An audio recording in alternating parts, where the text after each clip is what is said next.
Today is February 7th, 2020. My name is Maggie Rivas Rodriguez. I'm interviewing Ricardo Romo for the Voces Oral History Center. Today we're going to talk about your life in general and more specifically your experience with the South Texas Border Initiative and also as a college president. So thank you very much, Dr. Romo, for agreeing to talk to us and coming all the way from San Antonio for us to interview you here in Austin, Texas.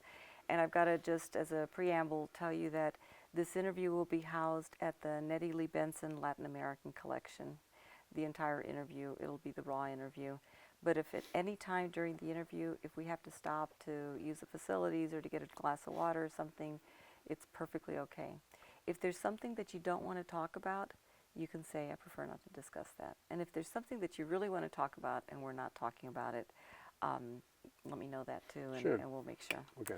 So, so I want to ask you, start off a little bit with your childhood growing up in San Antonio, because I know that your father ended up owning, I guess your parents together ended up owning a little grocery store. Tell me a little bit about that. Owning a grocery store was the American dream for them. I mean, they grew up as my parents met working in the fields. They were migrant workers. They were also urban workers. They were kind of a different, unique kinds of the transition. Being in San Antonio enabled them to help their family, and their family were migrant workers, but at the same time live in San Antonio and go certain times of the year, pick some crops, make some money, come home, stay there for a couple of months, then go back and find another gig and go work some more. So they were not in the traditional, all the time moving about, nomadic, urban, rural farm workers. So they grew up very poor. To them, my dad quit school to go shine, and went downtown and was shining shoes. But he was lucky. He met some people who liked him, gave him a job in a poultry. He took a job in a poultry. And then the gentleman who owned the poultry wanted to sell it, so he got his dad to help buy it for $200. Was it a poultry? Let me just get It this. It was wholesale and retail poultry. Okay. So they sold chickens to the neighbors, but they also sold chickens to the local restaurants and stores. And it started out it was a very little small operation. They bought it for $200. And they bought it only because my grandmother, Maria Sainz Romo, was a midwife, and she always had money. This is during the Great Depression. No one had any money. And so she delivered babies all the time. So she had plenty of money. $200 was nothing to her, so they bought the business. Which then later on, after my dad came back from World War II, he sold his part of the business, which he had bought with his dad, and sold out, and then bought the grocery store. Was the grocery store already in existence? The grocery store was there. It was somebody who just quit the business. I mean, they either ran out of business or ran out of life, retired, quit, and so my dad was buying an old grocery store. So what's the name of it? Your parents' grocery store? So I have a picture that I'm going to share with you. Romo's food store, Romo's quality food store, and it started out as a little wooden structure, and we lived in the back, which was really our first home. But I actually was born in another grocery store, which is a part of the story is my mom's role in all of this. So my mom, I don't know how during the Great Depression, but her mom had a little grocery store on Guadalupe Street, which is the heart of San Antonio, the heart of the Mexican section of San Antonio. And her mom had a little grocery store there, and at age 11, 12, 13, when she wasn't working with her dad picking crops, she was working with her mom in a little grocery store. So she was learning the grocery store business. So then it turns out that her uncle had a grocery store on Liao Street, and I only found this out 2 years ago when we bought a house recently. they wanted all these documents, including marriage records. I said, good gosh, I've been married 52 years, and they want my marriage records. And we've owned homes together for, obviously together. We've been married since we left UT in '67. So anyway, so here I am looking for these documents, and I find out my birth certificate, and I am officially Ricardo Romo, no middle name. I am listed as having been born on 900 Dallas Street. And that surprised me because I thought I had been born in somewhere else, in Grandma's house. So it turns out, it appears that I was born when my mother had told me some of this. I didn't quite, it didn't register. So my mother was living with her mother, my grandmother, and she was helping to operate a grocery store on Liao Street, on 900 Liao Street, which was called Aguilar, which was her uncle. And the store is still there. And I went and photographed the store. And then I had an artist, a really good artist, Ana Fernandez, paint the store, and I had that painting of the store. So I'm technically born behind this Aguilar grocery store, which is a little store in the barrio. And I can get you a picture of that. Then, so I'm there in 43. My dad comes back from the service in 45. And right there, within 45, 46, he buys the grocery store that's going to be Romo's Food Store, which is on Guadalupe Street, which is, 20 blocks away. Another part of the west side. And then we lived in the back of that grocery store. So at age 2, I moved into our first home, which was the back of the grocery store. And we lived there till I was about 7.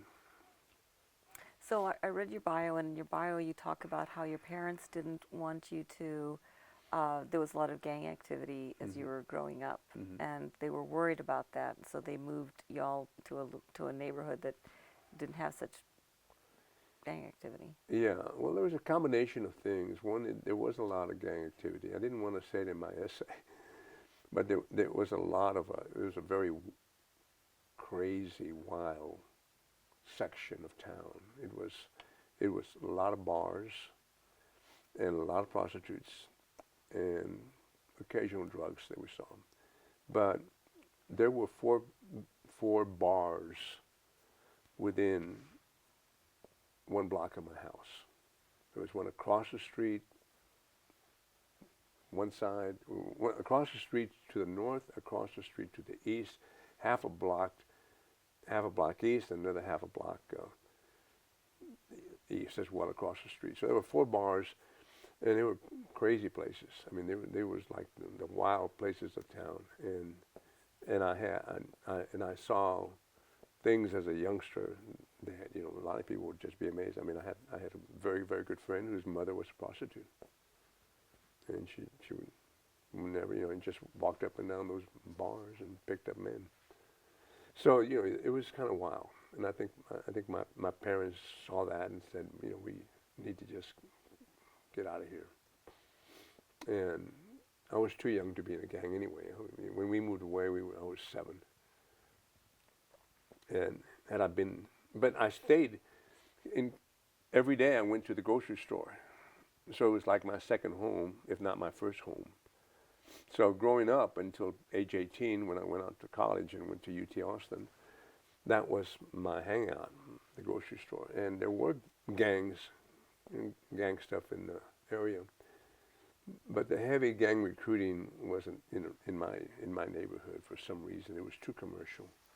So when you were starting school, you grew up and you didn't speak English when you went to first grade, because your grandparents were taking care of you. Well, I got turned down at Sacred Heart, and the reason I know this for sure is that I went off to Sacred Heart Catholic School, and the nuns turned me down because I didn't know English. So I had to go to public school, which my parents thought that's not really what we wanted. We wanted our child to be in a good Catholic environment, and so they basically had to move me to Crockett Elementary School for the first grade.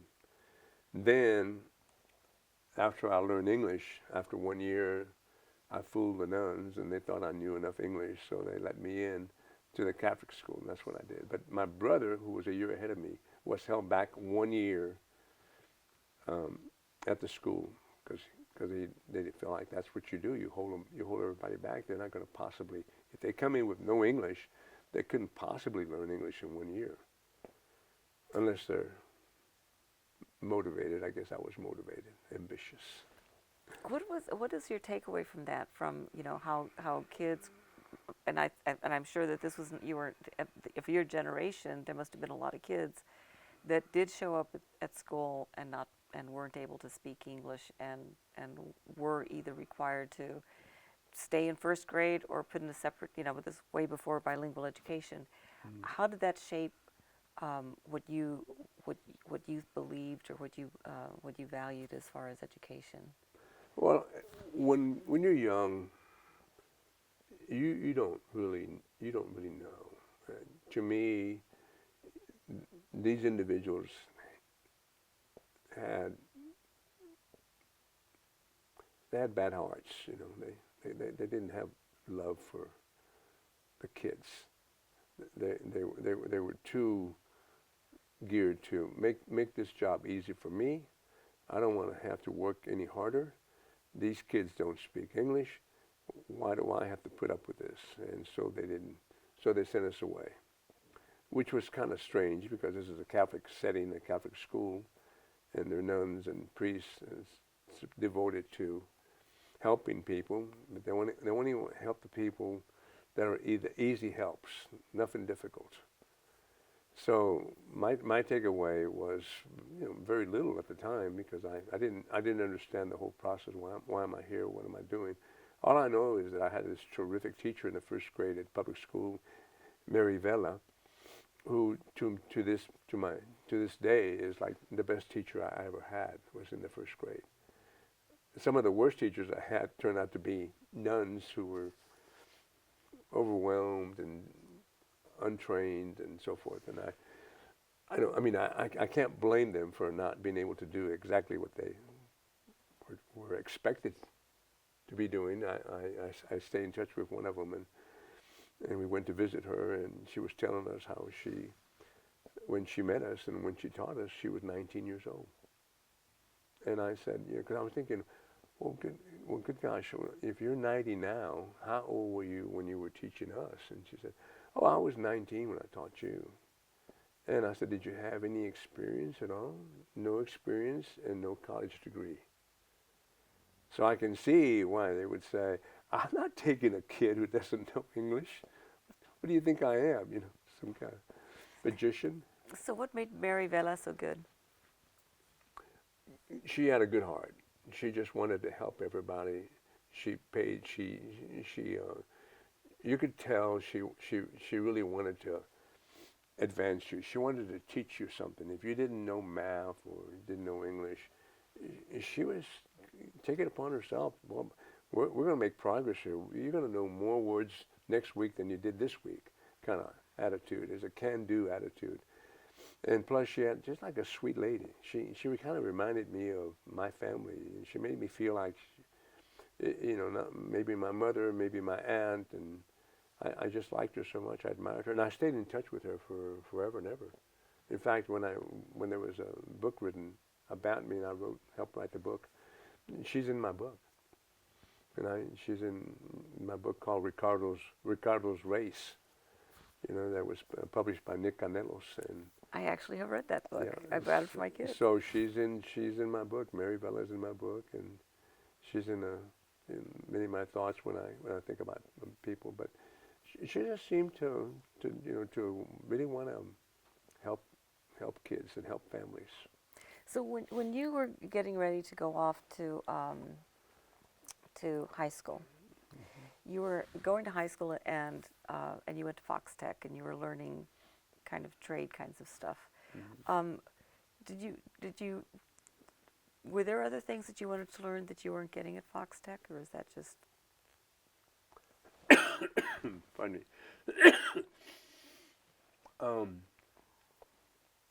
So two things are going on. Number one is my older brother had a dream of becoming an engineer.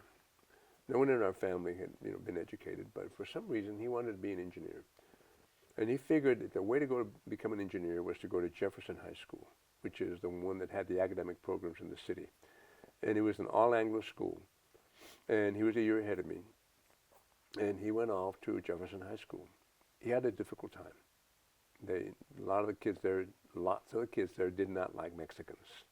And they didn't know Mexicans, but the little that they knew, they were going to bully them, they were going to cuss them out, and so forth. And my brother was a really good street fighter, so nobody really messed with him much. But he knew that I was not a good street fighter. So he told me that he didn't know if I could handle it. He says, if you come to Jefferson, I'm not sure you can handle it. You may get pushed around, and people will say things to you, and they're going to be mean things. And so he was being a little bit protected. And my dad had finished off at Fox Tech, at Tech High School. He had quit Lanier at 15, 16 to go to work. And so he wanted to. So my dad was like indifferent. I mean, just along wherever you're happy. And my brother said, you'll probably be happy at a school that's all Mexican. And Tech High School was 99% Mexican. It was a Mexican school, a Chicano school. So I took his advice, and I went to Tech, and I was very happy there. And it was all Mexican school, and I never had any problems with anybody, so it was all good. But there wasn't a college track. There wasn't a college track at Fox Tech.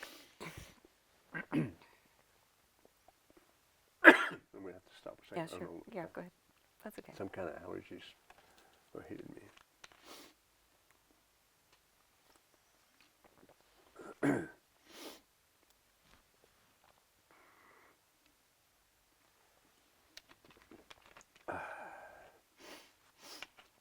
Okay, so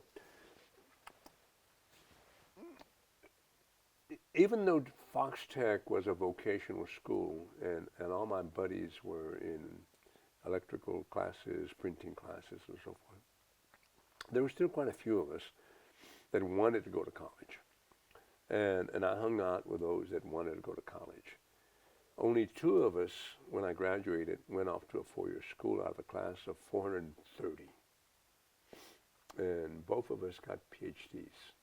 Who was the other person? John Taboda got a PhD in physics. When he graduated, among the top in his class, but had won a science fair and got a scholarship and went off to. Both of us got scholarships. He had an academic scholarship. I had a track scholarship. But without a track scholarship, I probably would have done what all my other academic buddies were doing, and that is go off to community college. And 2 or 3 of my buddies came to UT Austin and got degrees, and 2 of them in architecture and 1 in accounting. So community college was a good place for them to start. My brother went to community college and then UT Austin. So. Did you all overlap here? Yeah. So he was here at the same Oh time? yeah, we hung out together here. Oh, that's neat. Yeah. So now we have to kind of go back a little bit, and there's 2 things I want to address. One is that somebody who's not familiar with San Antonio, who is going to be watching this interview, is going to be saying, wait a minute, San Antonio is this Mexican city. How can there be a history where the Mexican people are made to feel like this is not their town, as, you know, Yeah. if you went to Jefferson? So can you address that a little? So it's a kind of cliche. I don't want to use the idea of a tale of 2 cities. But back in the 50s and 60s, it was a tale of 2 cities. They were, Mexicans were not the dominant population. We are now, today, 65% of the population. But back then, we were like 30, 40% of the population. So things have changed dramatically in 50 and 60 years. They've changed a lot. What's happened is that the Mexican population has doubled, while the Anglo population has not grown at all.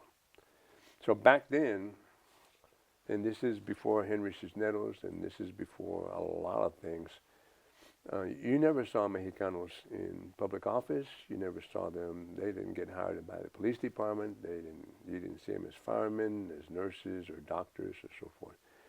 And there was a big Mexican section of town, but there was also the south side, which had a lot of Mexican.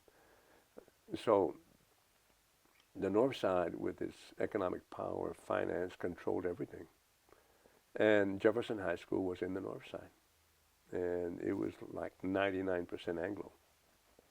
And you did have Mexican kids go there, some of them whose parents had moved into that neighborhood.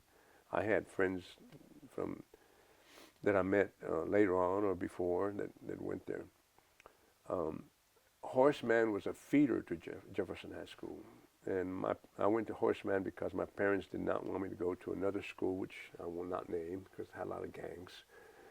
And she said, I know this school well. It's just, sadly, too many gang problems there. So she worked it. So we went to we leapfrogged to an Anglo neighborhood school, even though we remained in the barrio. How aware were you as you were growing up of these inequalities? I wasn't aware of it in the barrio. When I grew up in a very sheltered, isolated little barrio, everybody's Mexican, everybody speaks Spanish. If there's any prejudice, there's not, we didn't sort of pick it up. I'm sure there was biases and prejudice and stereotypes in existence, but we didn't pick it up. It was all, we're just one big colonia mexicana. But when I went to Horseman is when I really kind of discovered it. Because at Horseman, it was about 99% Anglo. We at one point counted how many Mexicans were in the school just the first year we got there, my brother and I. So I think there's only just 12 of us. Out of how many? Out of about 800 kids. It was overwhelmingly Anglo.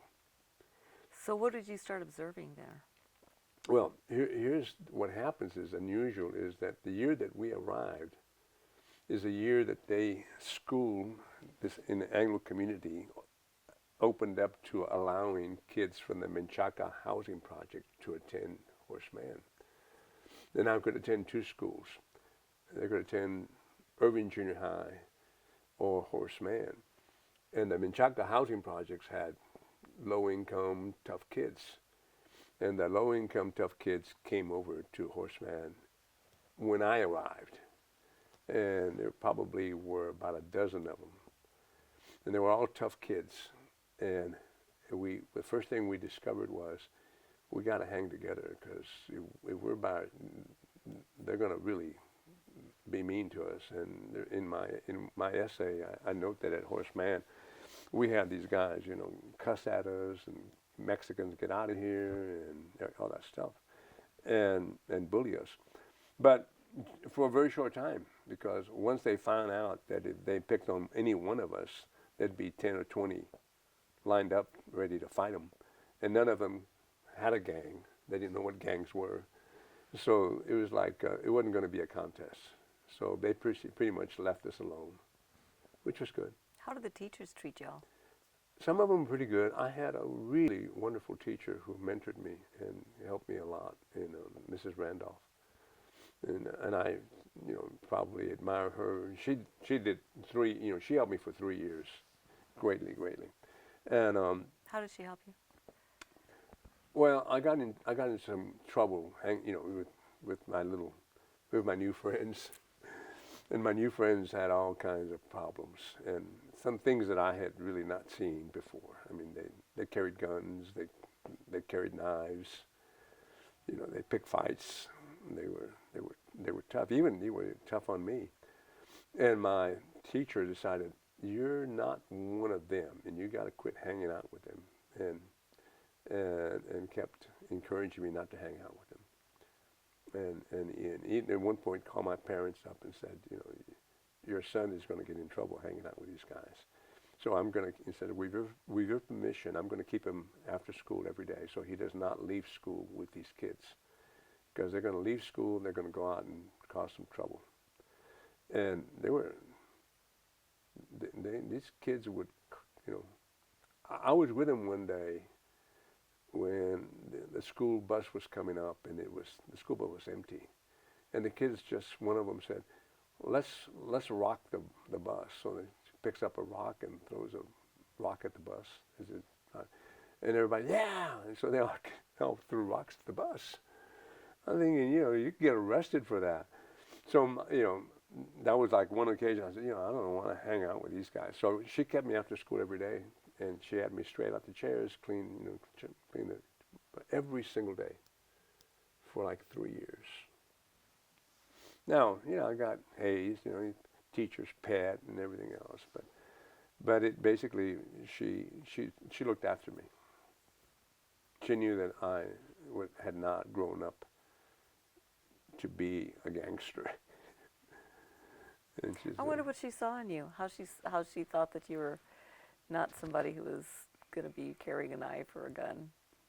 I don't know, but the one thing she did, and this is all my Latino friends. There were only a handful of Latino friends in this, and they told me later that this was like the big surprise. Was every classroom had every classroom had a class president, and we said, okay, we're going to have our last auditorium event, and the class presidents are going to go up and on behalf of the class pick up some awards. And she said, so we need a class president. And said, y'all be thinking about it, but I am recommending Ricardo Romo to be class president. The teacher said that. And she said, well, hearing no other nominations, I think it's unanimous that he's our class president. So I was the class president. So then they were calling out, we're now all in the auditorium, and they called out, the ninth grade, Mrs. Jones, and Billy Bob Smith walks down the aisle to go get some awards that they'd gotten. And then it said, Mrs. Randolph's class, Ricardo Romo. And I started walking down the aisle, and everybody's turning around looking at me like, wow, kind of. And of course, all my buddies are like really astonished, And they told me later how proud they were that one of us, got this. It's like the first time we've ever seen this kind of deal. And it was kind of funny. But she was. You asked me how she helped me or what she did for me, and she protected me by keeping me busy. And she got me a job in the library. And so that was the other thing that she had. She says, you can get in trouble here. So I worked in the library, and then I also got me a job in the cafeteria bussing dishes. So were you being paid for this? Uh-huh. Yeah, I got free lunch. So I would go wash dishes and get a free lunch. And then in study period or something, I would go and work in the library and check out books. And then in the setting of in the afternoons, I would clean up the classroom. Reading over your paper that you sent me about being college president, it seems like this is kind of a recurring theme of someone in a position to either shield you or show you the ropes. Mm-hmm. And I don't know at what point, it sounds like maybe it even started with this Vela in the first grade, but there was always someone kind of keeping an eye on you. Mm-hmm. Well, I was very fortunate. I was blessed. If I'd stayed at Crockett, Miss Vela would have made me class president in the sixth grade. She was just such a sweet lady, and she kept up with us. But there were people there that just saw something in us in terms of being conscientious or maybe having a willingness to help other people. I never asked why I should help anybody. I just took it as maybe because my parents had this little grocery store and we're always helping somebody find. We never said to somebody, well, it's over there, go get it yourself. Kind of like if someone came in and said, where's the sugar? And I'd say, oh, I'll go get it for you. or you just help people. And I think that I had that from my parents. Also from my parents was this idea that you really do respect everybody. Not everybody is wealthy, not everybody is, able to do physically everything they want to do. And so we were just all there to kind of, my mom and dad were always kind of commenting. My mom would say, open the door for that lady. I didn't know she was leaving. Yeah, she's leaving. Go open that door for her. Or carry the groceries for that lady. Or for that, senior citizen, go put these groceries in his car. And so we would load, do those things. Did they ever talk to you about the dieron cominos? Did they ever use that phrase? Mm-mm. No. Okay, my parents did. Yeah. So that was my parents' feeling was, these people are helping us by shopping here and spending their money here, and we're going to be sure that we show them that we're grateful for that. And so we did a lot. I mean, I can name a dozen things we would do, like take that grocery bag to her house, and get in the car. I mean, I'm 13 years old and I'm driving groceries to people's houses at 12. Yeah. So. Do you think that experience going to high school in this predominantly white high school, how do you think that translated as you were thinking about aspirations to go to college? Well, I think what happened there, it was kind of I tell you, it sounds very simple, but it was an eye opener. They got me a job in the library, and we had no books in our home. I don't know why. We just my mother went to no further than the 5th grade, and so we didn't have books or magazines in our home. And I'm working in the library, and I remember like the first or second day I'm working there, and somebody comes up and they're checking out a book, and I'll make this up, maybe Gone with the Wind or something like that. They're checking out this book, and I said to the person, "What class are you reading this book for?" It's like a big, thick book. And young lady or young boy said, "I'm not reading this for a class."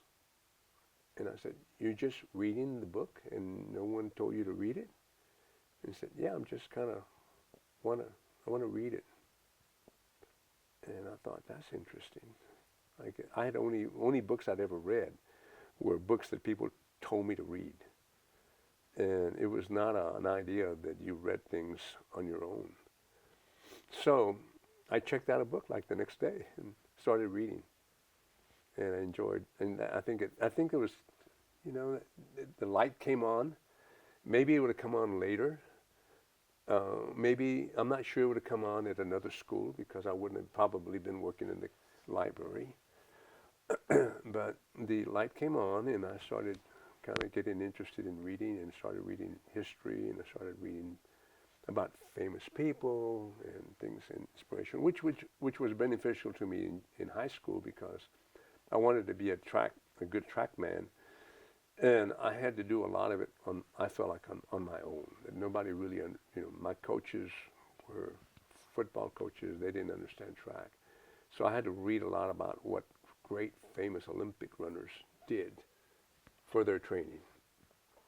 So learning and reading became just not only for fun, but for me, it wasn't just kind of adventurous. It was more, what if I read about how this guy prepared to train? And then it sort of became interesting to me.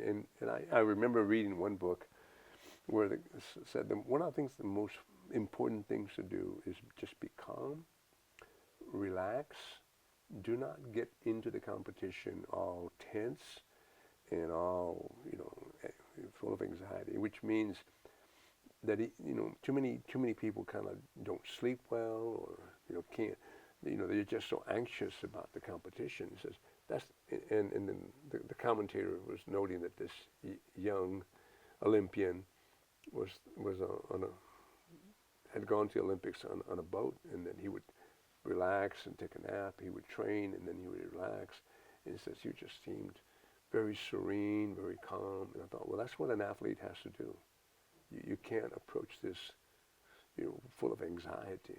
And I think maybe I learned that about life too. You just gotta stay calm. How do you do that, though? Yeah, well, you got to be thinking about it. Hopefully it'll work.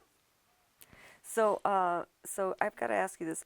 What do you think your parents' aspirations were for you? What do you think they thought you could do? That's a hard question. I think I don't think they were exposed to a lot of things. First of all, they were very hardworking.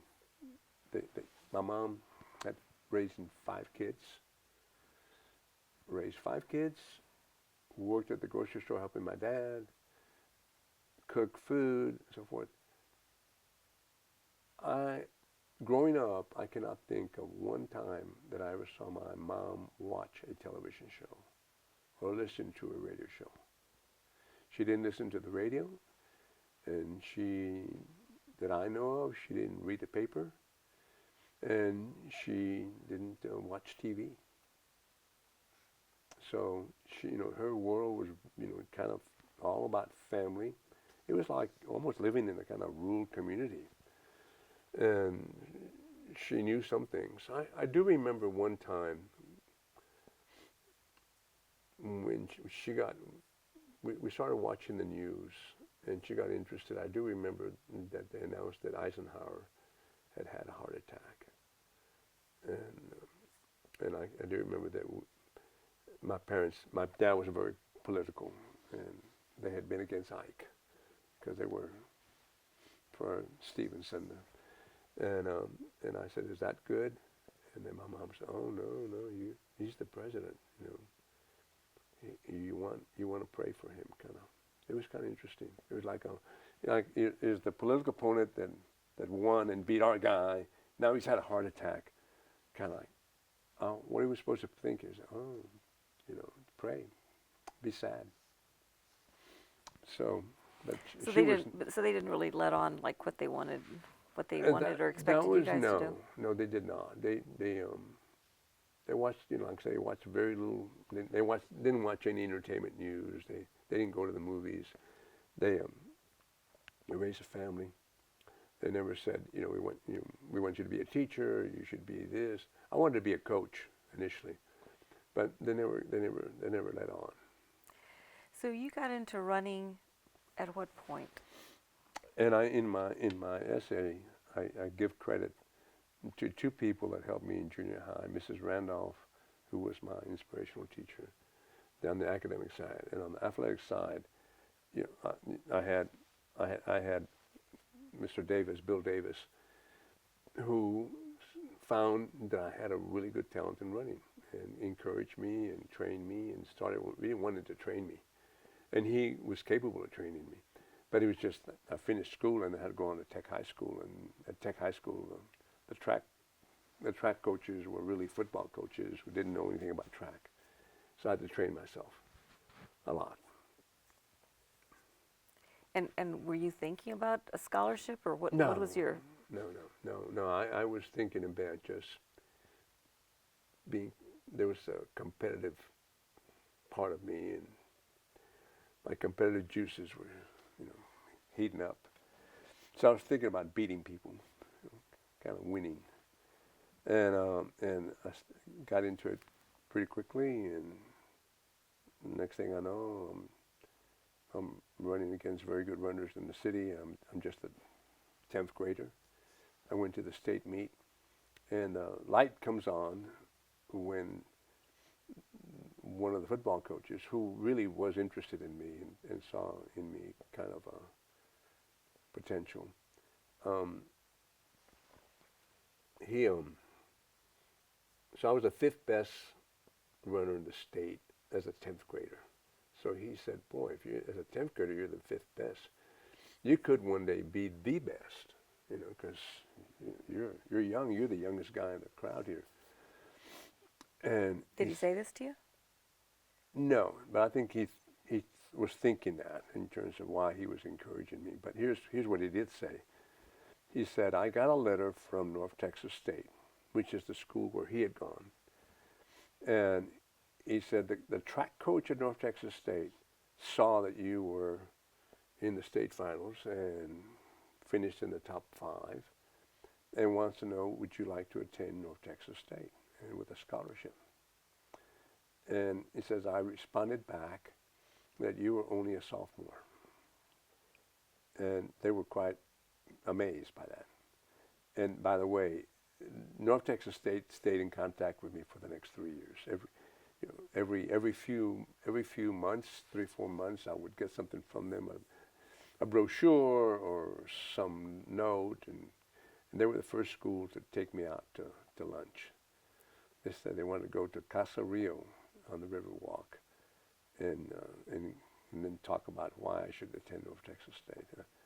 I thought that was kind of interesting. I'd never been to a restaurant downtown. I don't think I'd ever been to a restaurant growing up because my mom did not believe in us going out to eat anywhere, and so we almost never went out to eat.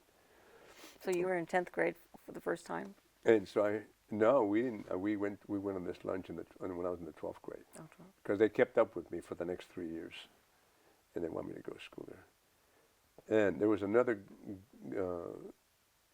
coach at Lanier, which is school right near my house, Coach Rodriguez. And Coach Rodriguez had attended North Texas State, was a mile runner, the best, won conference, and then came to teach at Lanier High School. And he took a great interest in me, and every time he saw me running, even though I was running against his guys, he'd pat me on the back and said I was a good run, and because he already knew that I was doing better than what he did when he was in high school. So he kind of measured, he would tell me things like that. You're doing better than when I was. When I was in the 10th grade, I wasn't that fast. But when I was in the 11th grade, I wasn't that fast, kind of deal. So he encouraged me the whole time. I mean, he was in North Texas State, so he was kind of wanting to push for that. So I found it very interesting how your strategy toward breaking that 4-minute mile, Mm-hmm. that it wasn't something, I mean, you could have probably broken it before you did break it, couldn't you? Yeah. Mm-hmm. So what made you, tell us about that, because I think this, for a lot of people, this is like a fascinating part of your background of, being that under sub 4-minute miler. Well, I think when I first started thinking about running a mile under 4 minutes, I think there had only been 10 Americans that had done it. And so I was thinking about it after my first year in college here at UT Austin.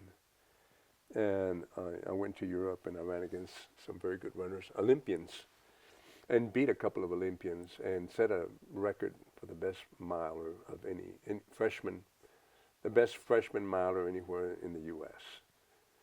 And I was only 5 seconds away. I was a 4:05. I was 5 seconds away from a sub 4-minute mile. So I started thinking then seriously that I could do this maybe next year or the year after. But it didn't happen for different reasons.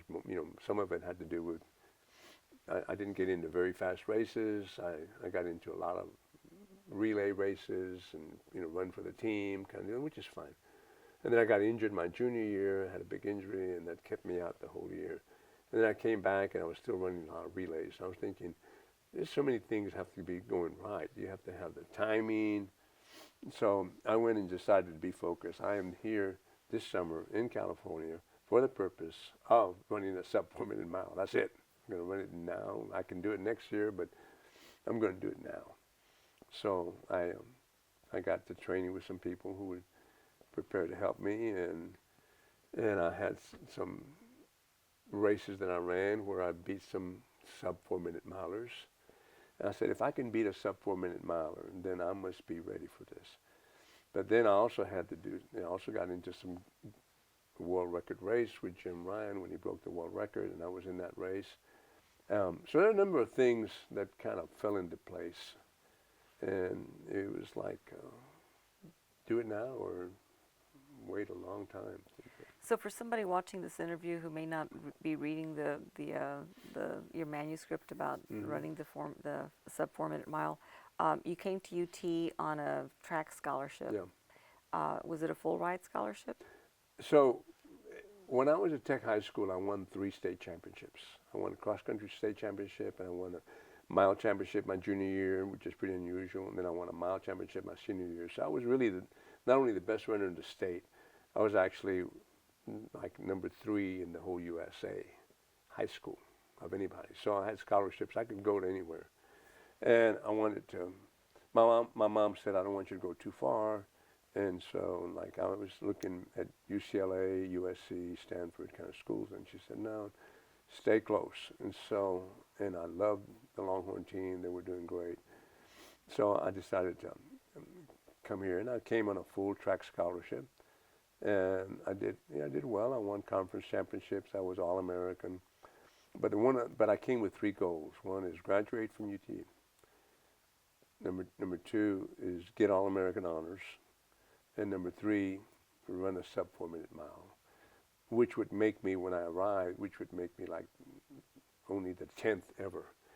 By the time I did it, I was number 19 because there was a lot of people did it during my junior year and senior year. Several other people got that accomplishment ahead of me, but everybody knew that I might be there.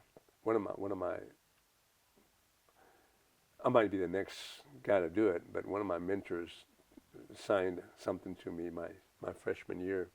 He signed a photo when he is winning the national championship, and he was one of my coaches here at UT Austin, and he signed to Ricardo Romo, the next sub 4 minute miler. So, and he helped me get a trip to Europe, and when I competed in Europe against very good runners. So it was those kinds of things. So at one point in that manuscript that you sent me, you talk about wanting to train for the Olympics. What happened with that? Well, I The 68, I guess. yes, and it was one of my goals. I mean, I didn't think about that when I was in high school because it was like such a far-fetched idea.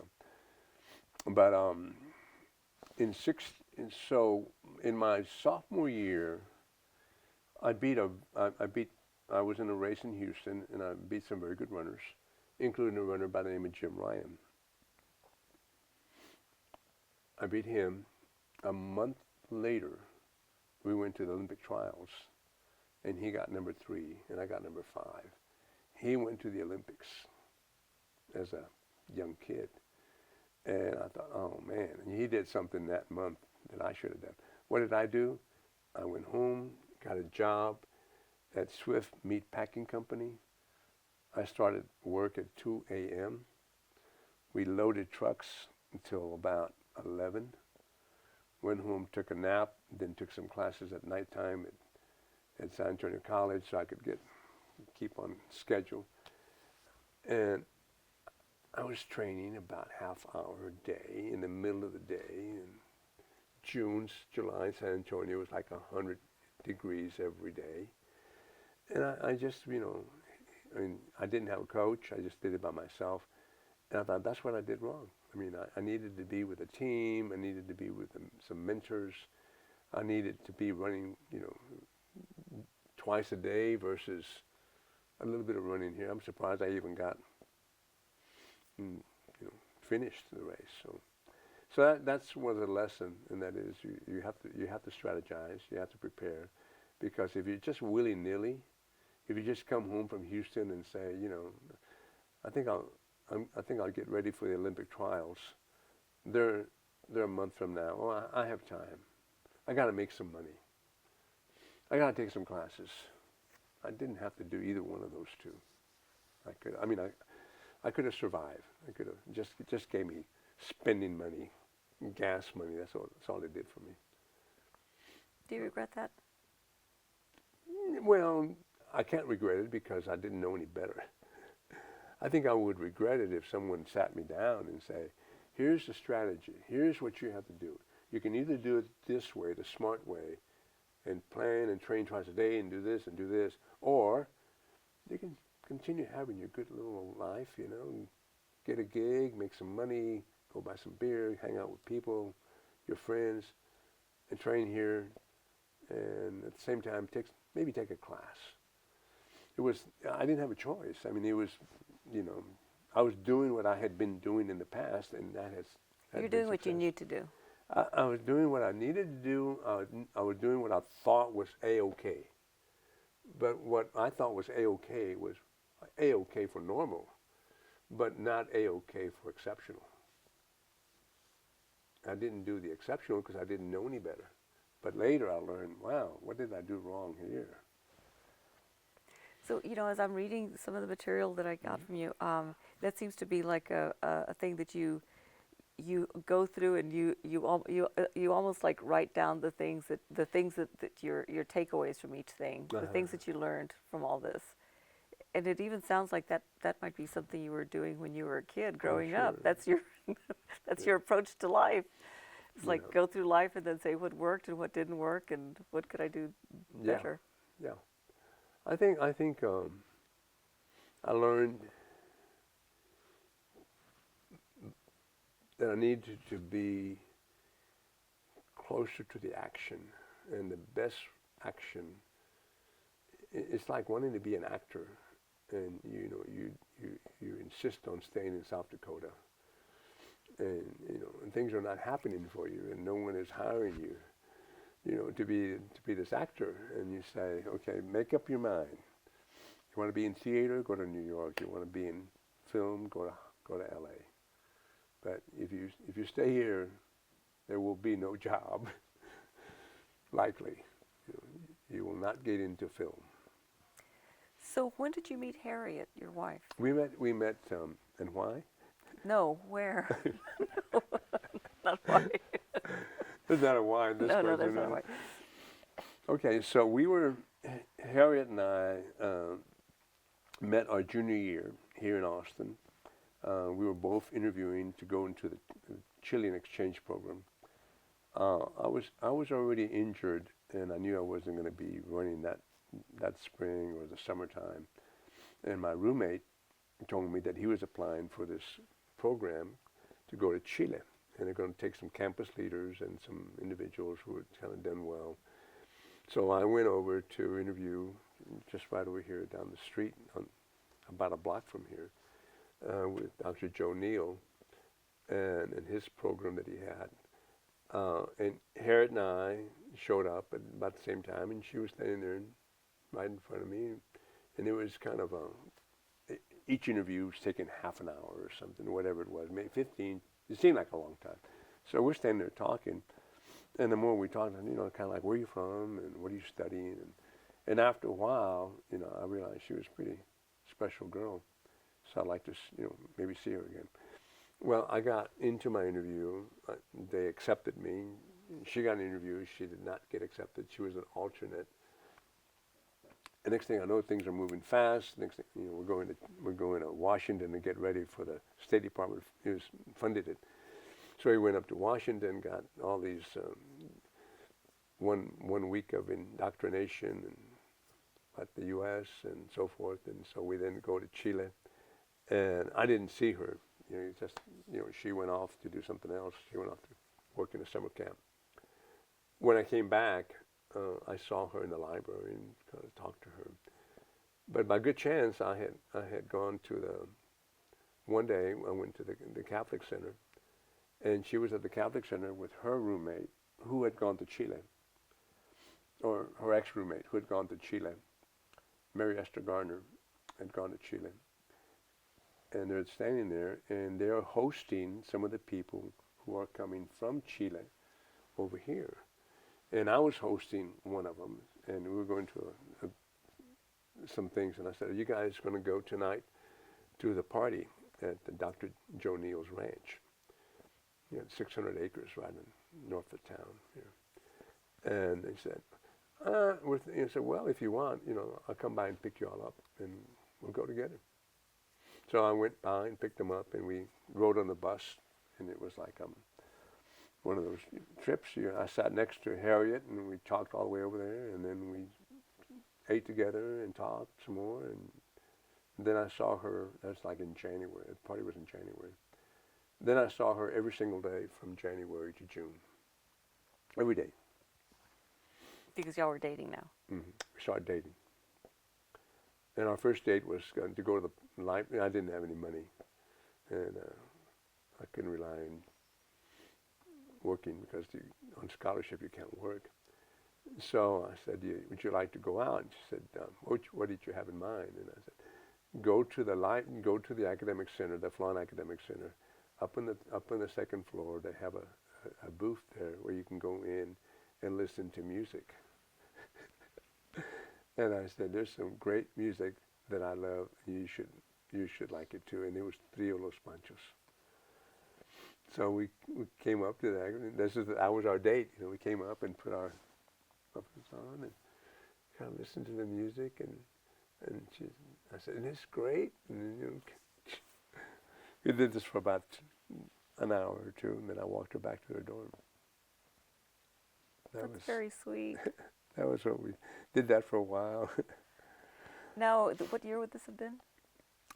This would have been 1966. So at the time, how common were interracial relationships? It's an interesting question. Just for a second. Mm-hmm.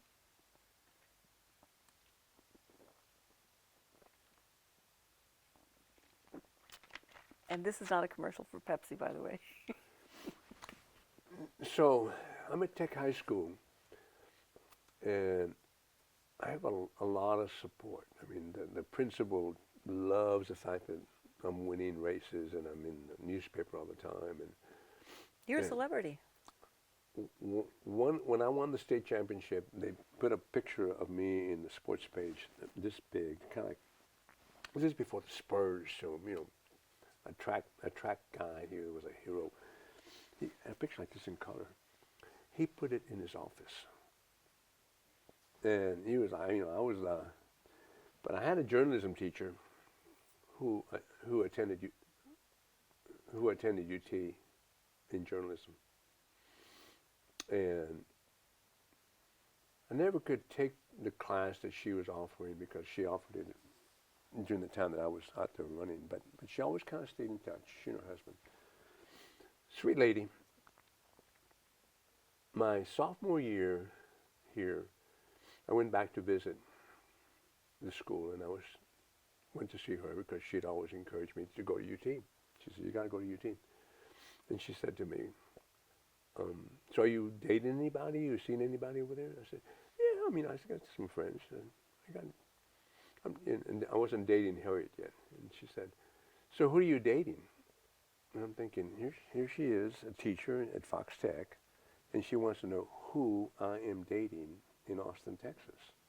As in, you mean as in who, like her name? And I did have a date with an Anglo, I did have a few dates with this Anglo girl. And I said, as in, you wouldn't know her. He said, well, I know, but what does she look like? I said, well, I have a picture of her. She said, I don't even see her picture. And she looked at the picture and she said, you're dating an Anglo girl?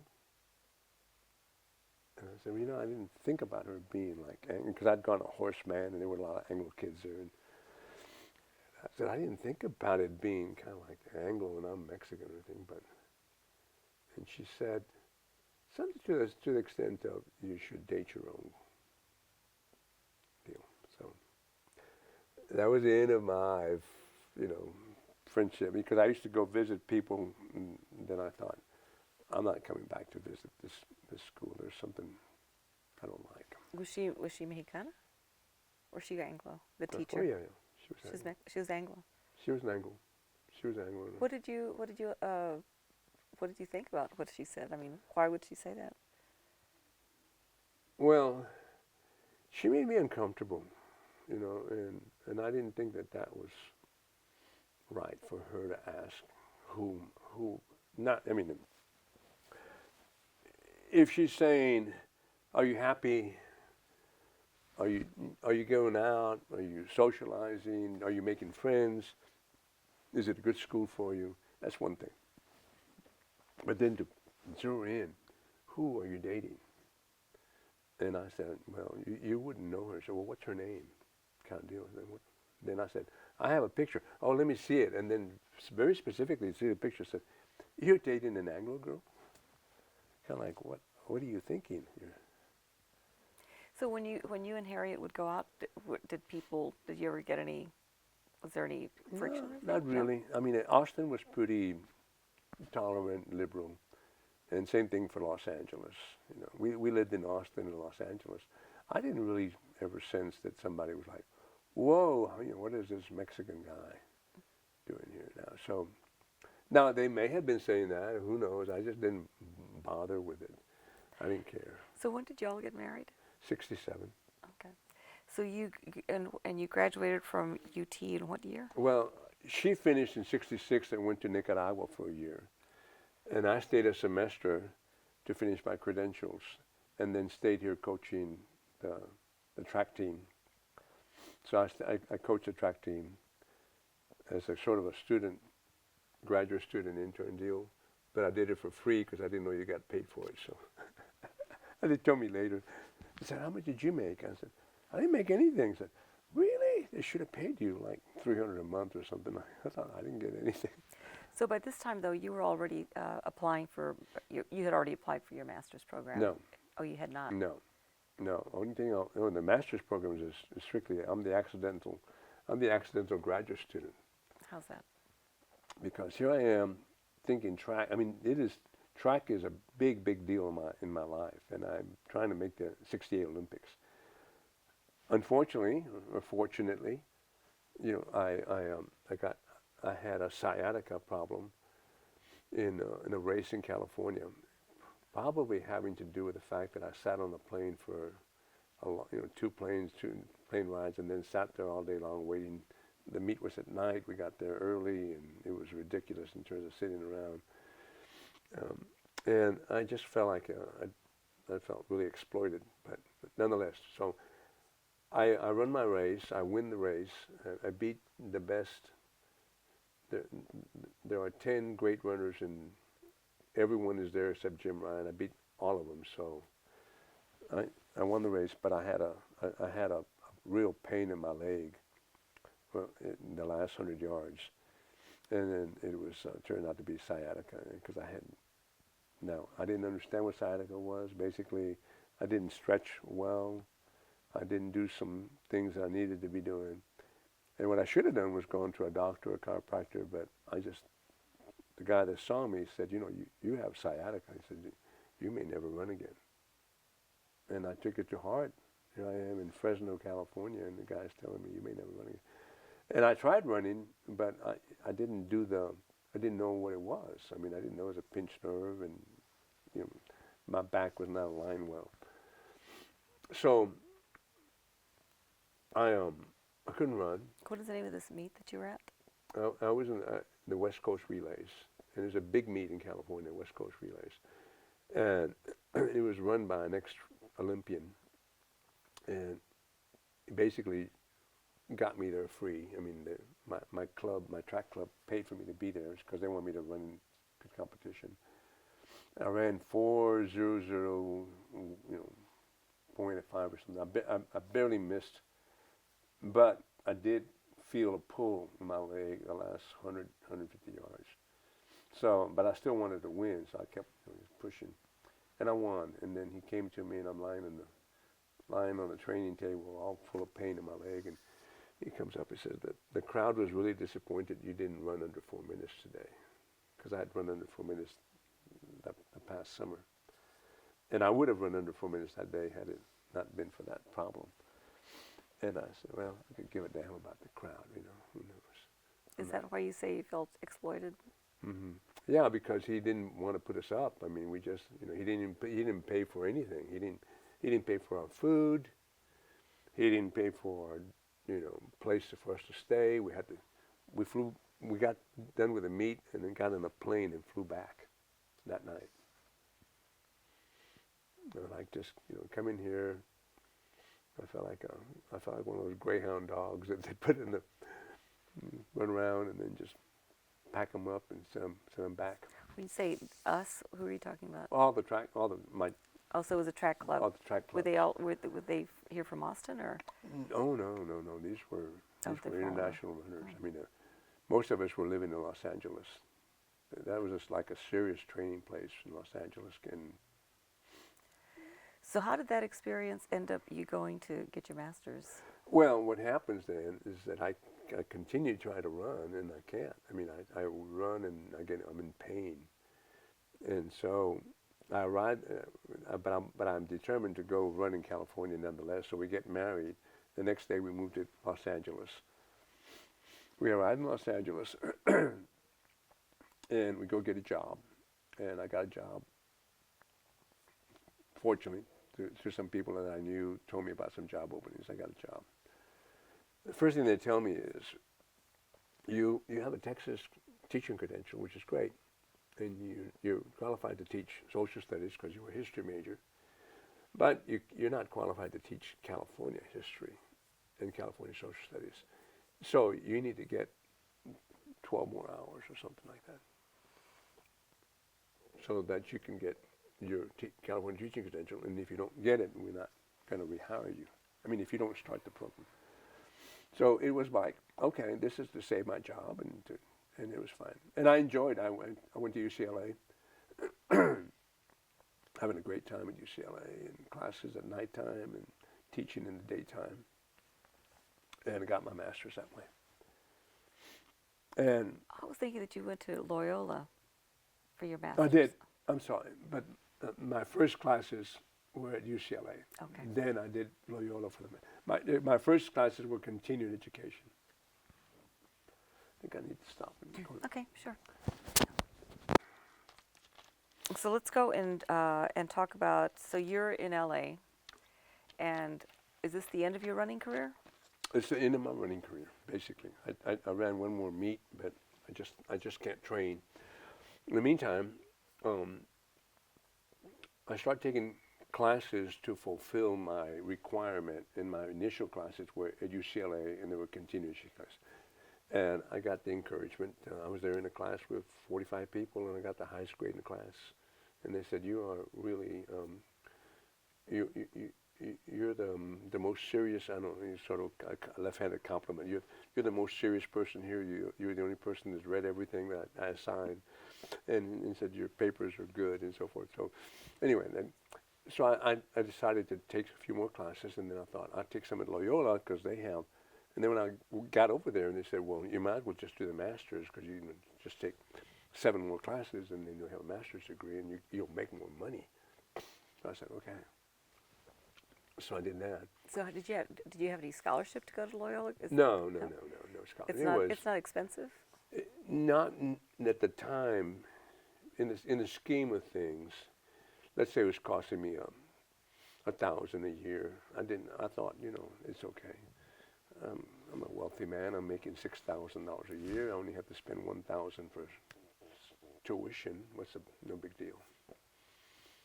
But yeah, that's our starting salary was $6,500.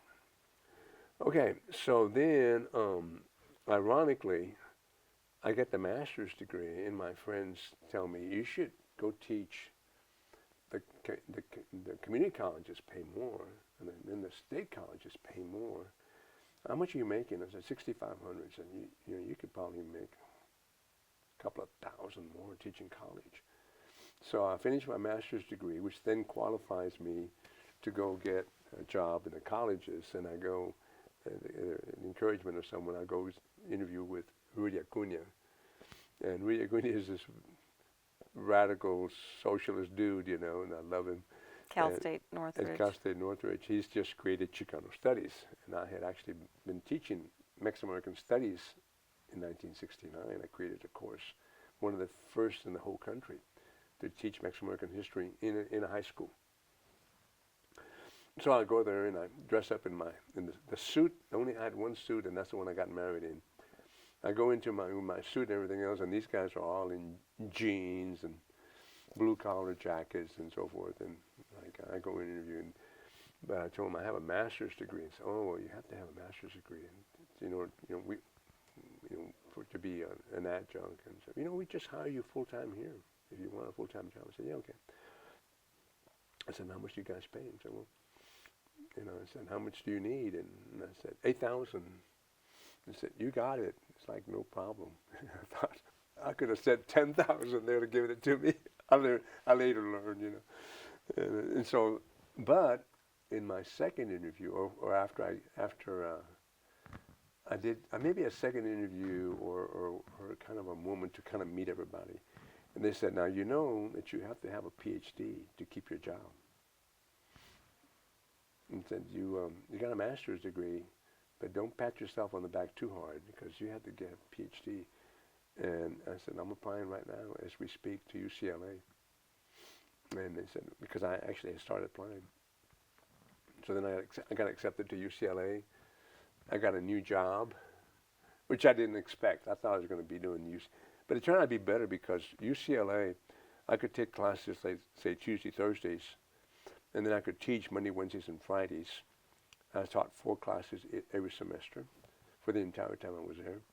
So I taught 4 classes, and then I'd go and take 2 or 3 classes in between, and there was no other life. I mean, unfortunately, Harriet was wanting to get her credentials as well, and her master's.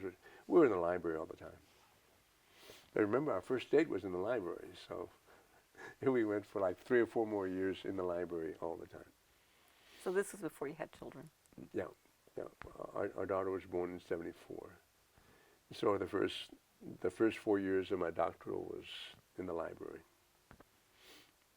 And you chose to look at East LA. That must have been one of the first dissertations on East LA, and It was, and in fact, I chose to do it because I realized that no one had done it. And I went to I'd be at the library all the time at UCLA, and I'd be looking through the shelves, and I'm thinking, look, Mexicans in Los Angeles, no such book, master's thesis, PhD book, etc., didn't exist. And then some of the few things that I saw, I said, good God, I can do better than this. I mean, I know more. This is really primitive or juvenile. So I said, I'm going to tackle it. So, let's go back for a second. You're creating this Mexican American history class that you were teaching at. Where were you teaching this? So when I got there, I got a job at Franklin High School, which is kind of on the parts of East LA. It's over there by Dodger Stadium, in Chavez Ravine area. And so I'm teaching there. I'm teaching dropout. I'm working with dropout kids the first year and a half. The first 2 years I work with dropout kids. But then they realized that I now have my, quote, social studies credential, because remember the first year I didn't have my social studies credentials, I wasn't going to be able to teach that. So they put me with working with the dropouts, the juvenile delinquents, and bad kids, bad boys. And, but we made it. We did fine, and then broke up a few fights and stuff. But it was interesting. Then I got my credentials, and then I taught. I said, "What do you want to teach?" And I said, "Well, we have this, we have that." And I kind of got into Mexican American history and stuff. When I said, "Can I teach a Mexican American history course?" I said, "Sure. You got to design it. We don't know anything about it." Is this still at Franklin High School? It's Franklin High School. So I taught Chicano studies, Mexican American history course. And how did you find the reading materials for one thing? It was a struggle, but there were about 3 or 4 really good books, and Carrie McWilliams' North from Mexico had been published already years before that. Pardon me. So we had the challenge of finding good books and finding there was no film, very little, but it's starting to come out. So this is 69, and that helped me get my job at Cal State Northridge when I told them I'd been teaching this already for a year. And just had to take it to the next level now, and I did. So at the same time, you're there in East LA teaching high school, and at this point, did they already have the blowouts at Lincoln? Oh yeah. Yeah, So was your school affected at all by that? Uh-huh. What was the effect on y'all? Our school was funny. Our school was in transition from being half Mexican, half Anglo to all Mexican. And I was there when it was kind of moving in that direction. So we had a very kind of minor blowout. Some kids walked out, but for the most part, what they decided to do was just leave school and go to the east side, a little bit further east, and join their buddies and rah, rah, rah. And they did that. So what did you make of it? What did you make of the blowouts and all the unrest there was? Well, we went to meetings. That's how I met Jesus Trevino. I'd go to meetings where they were talking about, we're going to negotiate this, and they arrested these people, and we're having to pass the hat for these guys. And I was going to a lot of meetings, which just kind of helped me thinking about East LA, because I'd go to East LA a lot for the last meetings. I had a friend who was working on her PhD at UCLA with kind of grassroots politics, and she didn't want to go by herself, and so she invited me and Harriet to go. And Harriet loves education, and we'd sit there and go to these meetings. And we initially didn't know what the heck was going on, but it was like everything had to do with the kids and South Castro being kicked out, and school, and then brought back, and then sued, and then we met Moctezuma Esparza, and he was involved with the Biltmore 7 and that crowd. It was all. So were you sympathetic to? Oh, absolutely, yeah. We were. I didn't join the gang, but I was part of the group there, cheering them on. So you are going to school full time and working full time, and I don't even understand how you can do that, really. Yeah. I mean. Well, we didn't know any better, right? So it was kind of like my first track meets or my first international competition. You don't know any better. So when they ask you, can you run today, tomorrow, and day after, and day after, and day after, you say, sure. And then you realize, what the heck am I doing here? Same thing here. Can you, I was applying for UCLA, and I hadn't heard yet. But I had my master's, and I said, well, what the heck, I'll just go check to see if Cal State would be interested in me teaching some classes. The day I showed up on Cinco de Mayo was like almost that day or the next day is when UCLA told me, you are in. And so when I first was there, and they said, you probably have to go get a PhD, and I said, I'm applying. And then they told me, you're in. And so things happened. That day in Cinco de Mayo, I went to leave some deposit or something in UCLA, and there was 70 police cars lined around the campus in the anti-Vietnam War protests. I'm at the interview. They almost got canceled because the previous night they had burned down the white racist neo-Nazis had burned down the Chicano house, which is. The campus had bought a house so that Chicanos could hang out and feel like, part of it, because there was like very, very small number of them. Among the prominent names of people I was teaching with was Raúl Ruiz, Raza Magazine, and Frank Del Olmo, and Rudy Acuña. This was at UCLA? No, this is when I'm teaching at Cal State Northridge. Okay. That was the Cal State Northridge faculty. Among the 10 people that were there, there were adjunct professors, but Raúl Ruiz was full-time. Rudy Acuña was full-time. Frank Del Olmo was full-time. I was full-time. And then Ana Marie Nieto was one of the early feminists, was there in the office as well. It's an interesting group. Yeah, that's great. So you get your PhD, and then the transition from LA back to Austin.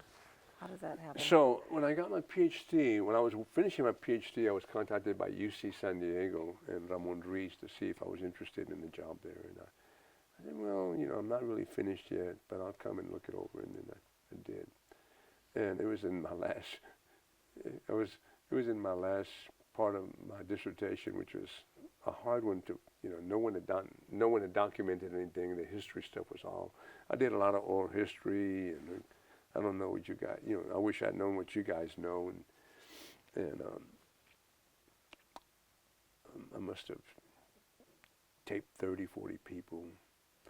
All of it I've thrown away just because, it wouldn't have been good to anybody because I didn't have permissions, and I didn't even have the knowledge of getting papered the full names of everybody. In some cases, I would get the full names, and I would say, when I first started, I would say, okay, Senor Garza, tell me about yourself.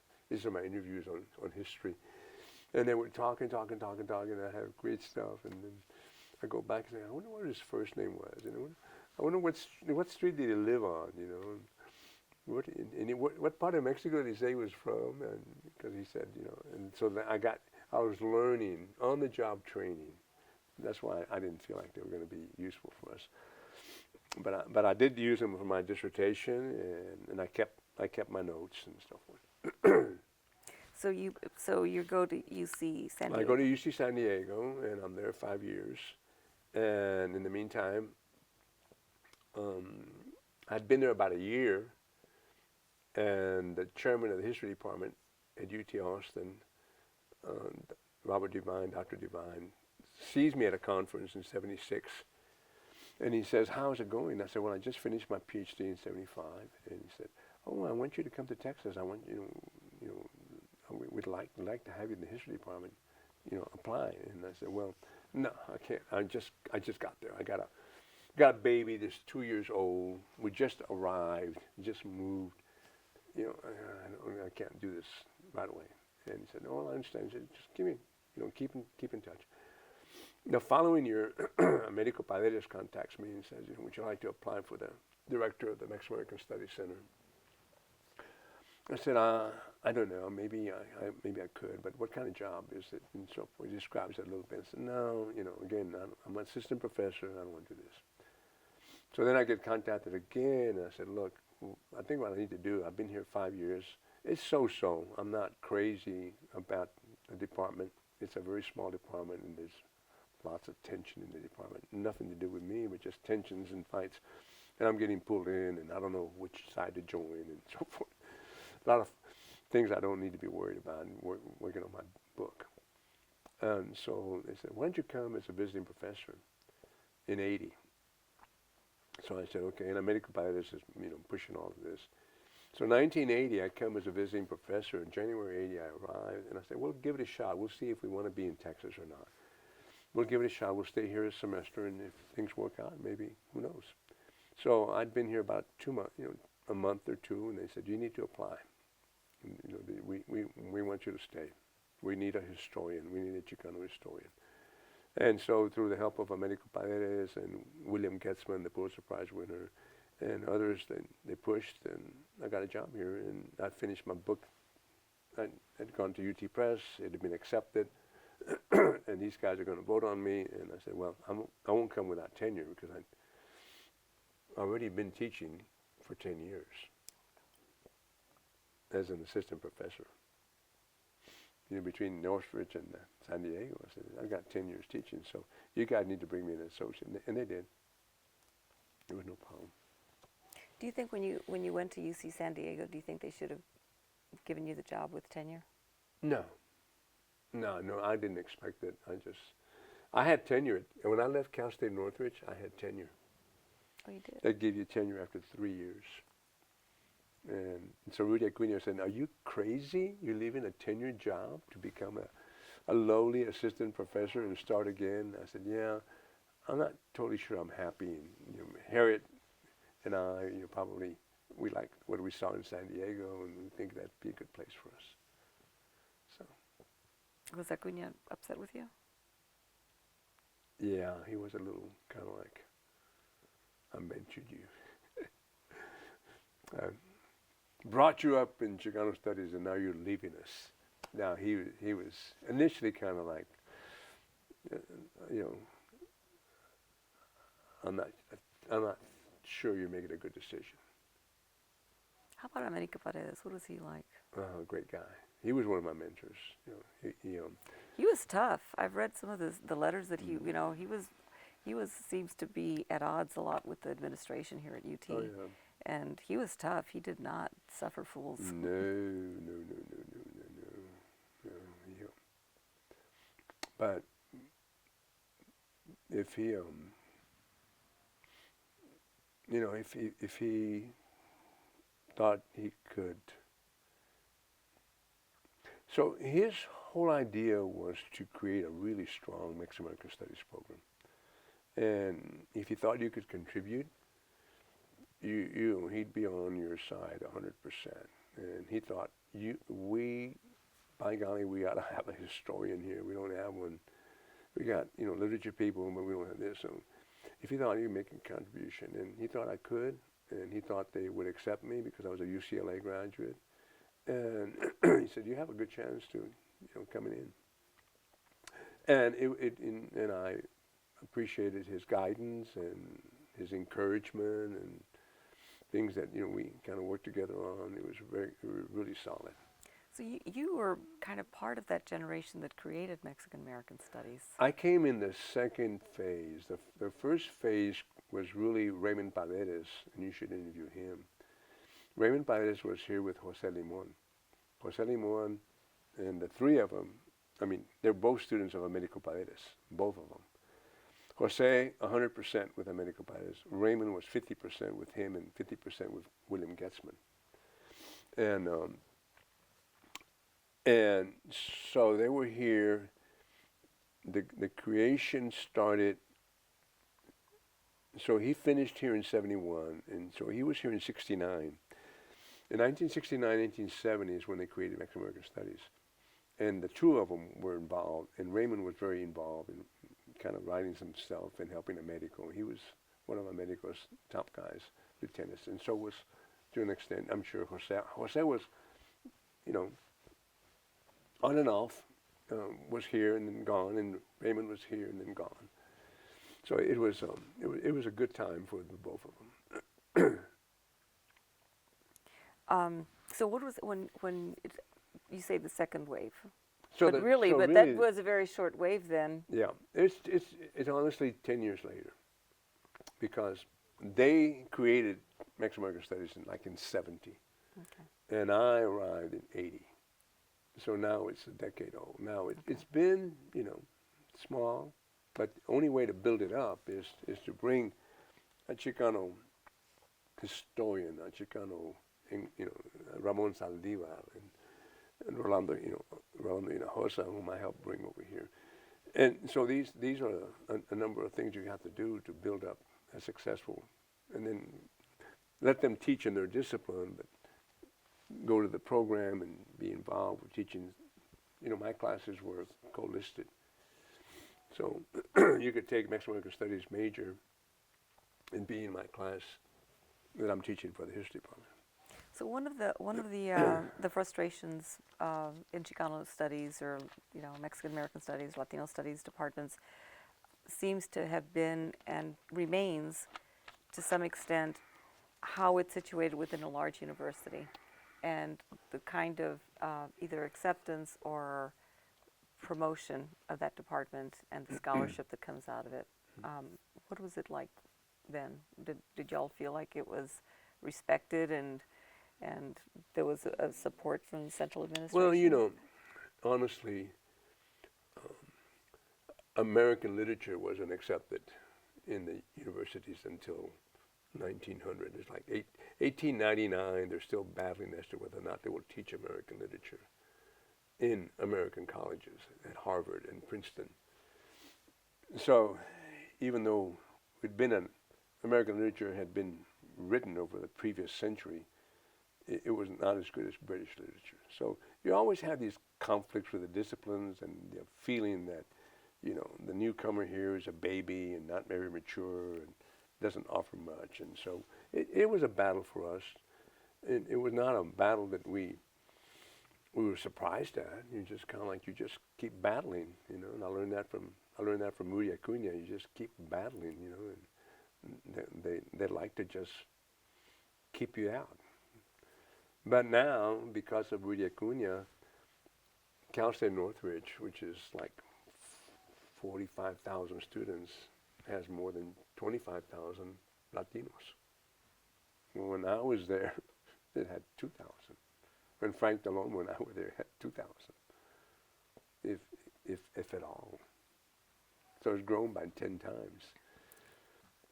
So and you know, and they're thriving in Chicano studies. They got, you know, it's a battle because the humanities and arts programs are everywhere in America are not as valued as other programs that bring in money. So you're here at UT and you're teaching.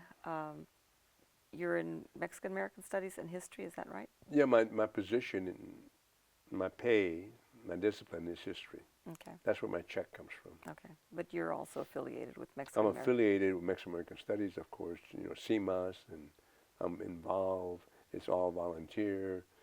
You know, I get involved with their journal. I get involved with helping them publish books. I help bring Montejanos book to UT Press. So you are now. So at some point though, Arturo Madrid approaches you about being the Texas. Exactly. So Arturo Madrid and of course, you know, the idea of Tomás Rivera had of a think tank, and so we had this popping up in California. But the feeling is we have all these, you know, Henry Cisneros is on the board for the Tomás Rivera Center and others. This feeling is we have all some successes here in California, but you know, maybe we should open up a Texas branch. So Arturo comes to see me in my history. You know, I remember when he came in Garrison Hall, came in, sat down, and he said, "We're going to create a Tomás Rivera Center here." And I'm thinking, you know, like a center, and I'm not thinking, I don't know where, you know, where they're going to put it, maybe San Antonio. And he says, and I'd like to get your feeling. Give me some names of people that you think could be the director of this Texas office of the Tomás Rivera Center. So I diligently, you know, say, okay, well, here's, this guy could do it, this guy could do it, this guy could. So I gave him about 10 names. And, you know, the top 3 are here, and these are so-so. And he comes back to me about a month later. He says, well, everywhere I went, your name kept coming up. Everybody I visited, they said, you know, these are the top 3, and your name kept coming up, so I want to offer you that job. And again, it's one of those jobs. I already have a full-time job, and I'm going to do this, you know, in my spare time, kind of. So I open up an office in Trinity. Are they going to pay you? Yeah, they're going to pay me, and they pay me well. And so I'm doing this at Trinity, and for the next 7 years, every week I'd go to Trinity and kind of put things together. And we put together a pretty good little office, and got grants from major foundations. And it was going good until I was offered a job to be vice provost. At that point, it was like I'd been traveling for 7 years, back and forth, which didn't bother me because I liked San Antonio, I liked being there. But I thought, you know, it'd be good to just stay here. So Robert Berdal, I had written an article that was critical of UT Austin efforts to really get to the next level of having Latino students enrolled here and successful students and so forth. Where did this article appear? And I don't know where the article, it might have been something in the news, in the Tomás Rivera Center kind of newsletter or something. Okay. It got circulated. But Bob Berdal read it, to my surprise, because I criticized UT Austin as not fulfilling its potential. So he said he wanted to see me, so I went to see him, and I went in strictly to tell him, you know, to me there's a lot of, you know, much more they can do. These are the shortfalls, these are the positives. And he, you know, of course, these are the positives. I said, yeah, but here's the not so positive. So. Excuse me, is he the president at the time? Yeah, but Robert Berdal was the president at that time in 90. This interview happened in 92. And in the meantime, some people had, so the vice provost job was vacant, or was going to be vacant, and some people had mentioned, why don't we have somebody from here, don't go hire from outside. And I think my name had been mentioned, and he says, and at the end of the conversation, I didn't realize it was basically an interview. So at the end of the conversation, he said, well, you know about the position in the vice provost position? And I said, well, I heard about it. He said, do you think you, any interest in that job? I said, well, I hadn't thought about it. He said, well, I don't see any reason why you couldn't do that job. And I said, well, I'm doing the Tomás Rivera Center right now. He said, well, if you want, you can do the Tomás Rivera Center and the vice provost. And I thought, okay, this is what I did at UCLA, go to school. And, I said, no, you know what? If I take this job and we'll seriously think about it, I will leave that. I'm not going to try to do three things. It's just teach in the history department and be vice provost. He said, it's up to you. So I came back. I said, I'm in. So what did that allow you to do that you wouldn't have been able to do otherwise? Well, Besides stand up for me, which I will always appreciate. The one thing that I was really glad about is that Bob Dahl had really good heart, good instincts, smart guy, and he knew that one of the things we needed to do was to really recruit Latino students. You had to have some role models, and you had to have some Latino faculty. And I told him that early on, in that quote interview. I had said to him, we're not hiring Latino. Since I've been here, and I've been here now 12 years, we haven't hired many Latino faculty. And if in fact it's just dishonest to bring Latino students over here and not give them some kind of interaction, support, and role models. It's just, we're just being dishonest. And then he said, well, what can you do about that? I said, I don't have it totally figured out how you do it, but I would work on it. So he said, well, that's be one of the things I want you to work on. So then he told Mark Udoff, who's going to be my boss, who's the provost, and he told Mark Udoff, this is one of the things we want Ricardo to do, is find out from these colleges and departments what can they do better. So I went around, they gave me the okay to talk to deans and so forth, and talk to different people and try to get them to commit. And provost said, we'll put some money into this program, and they did. And we ended up making more and more hires. Do you have an idea of how many more people got hired as a result of that? I know in the first few years, I would say easily 10. Now, I was chair of history that brought in Montejano, and I was the chair of history that brought in Neil Foley, and I was chair of history that brought in Antonio Castañeda. So just in history, after I'm vice provost, we made 3 hires. So we're like one of the few history departments in America with 4 Latinos in the history department. No history department in America has 4 Latinos at that point. So, I work with different departments, and we would encourage them to make stuff. It's very hard because rule number 1 is the little power that the faculty have is the ability to choose their colleagues, choose what they want to teach, and choose how they teach and what books they use. Other than that, they can't run the university. A lot of people say they should, but they really can't. They don't have that. You don't want to run it. You don't want to say, here's the budget. How shall we spend it? And then have 1,000 people putting in ideas on how it should be spent. You can't do it. So, you know, the faculty, as long as you respect the faculty and tell them, you know, and respect the leaders and tell them, I'm not here to tell you you have to hire a Latino. That's not my job. I'm just here to ask you, why haven't you hired a Latino? So do you feel like you came to really embrace the whole thing of being on the administrative side? Yeah.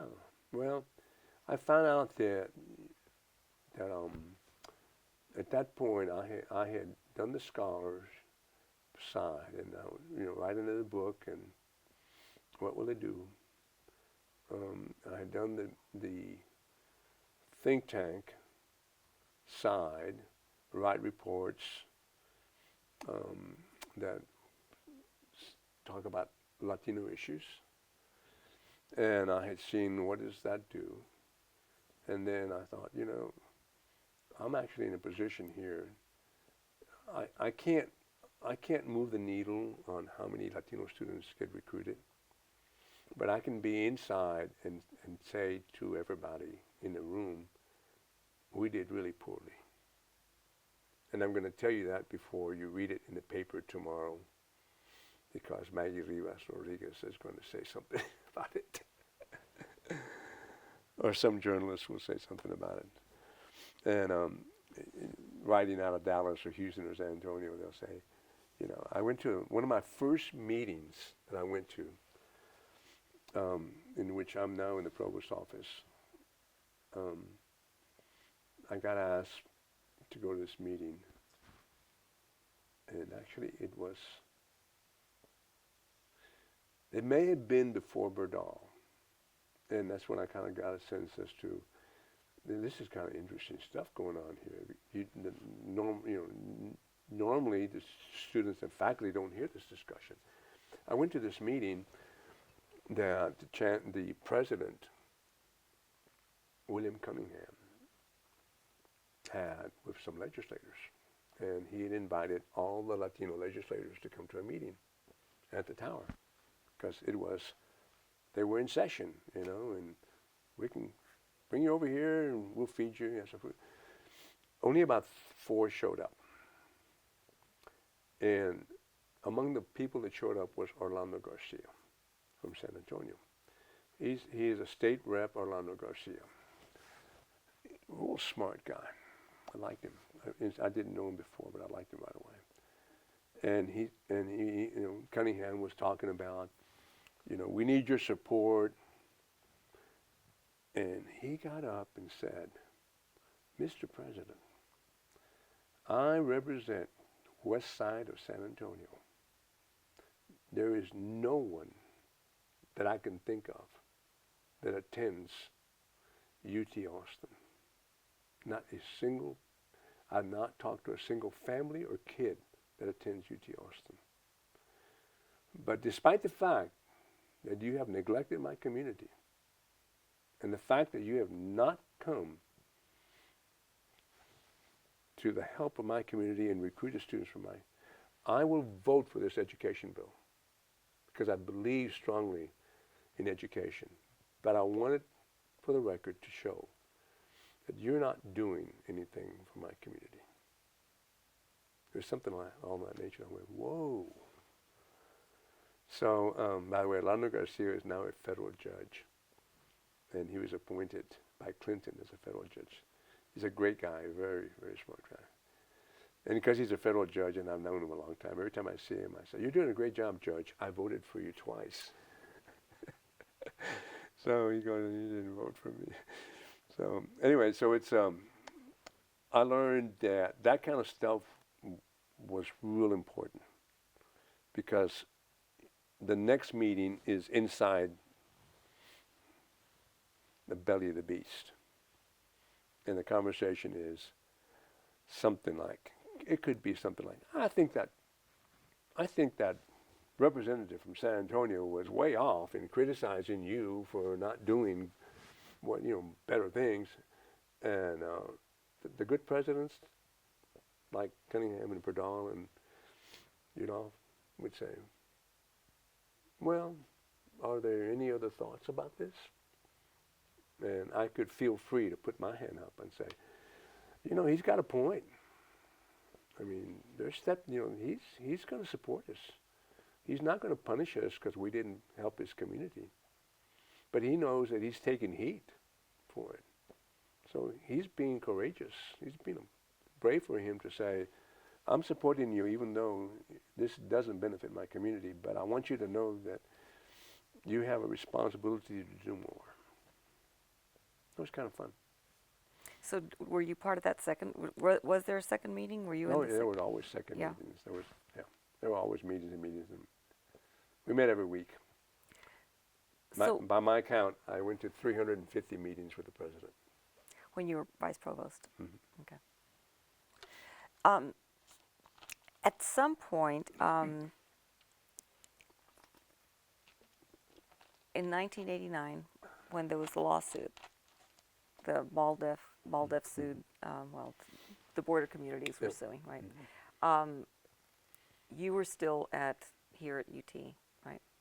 Well, so on the South Texas deal, and the photos I sent you, was at a time in which I was at the Mozzarella Center. Right. So we're not talking about 90, 91 possibly. Okay. By the way, I found 20 more photos. Oh, wonderful. Maybe 25. Excellent. Okay, great.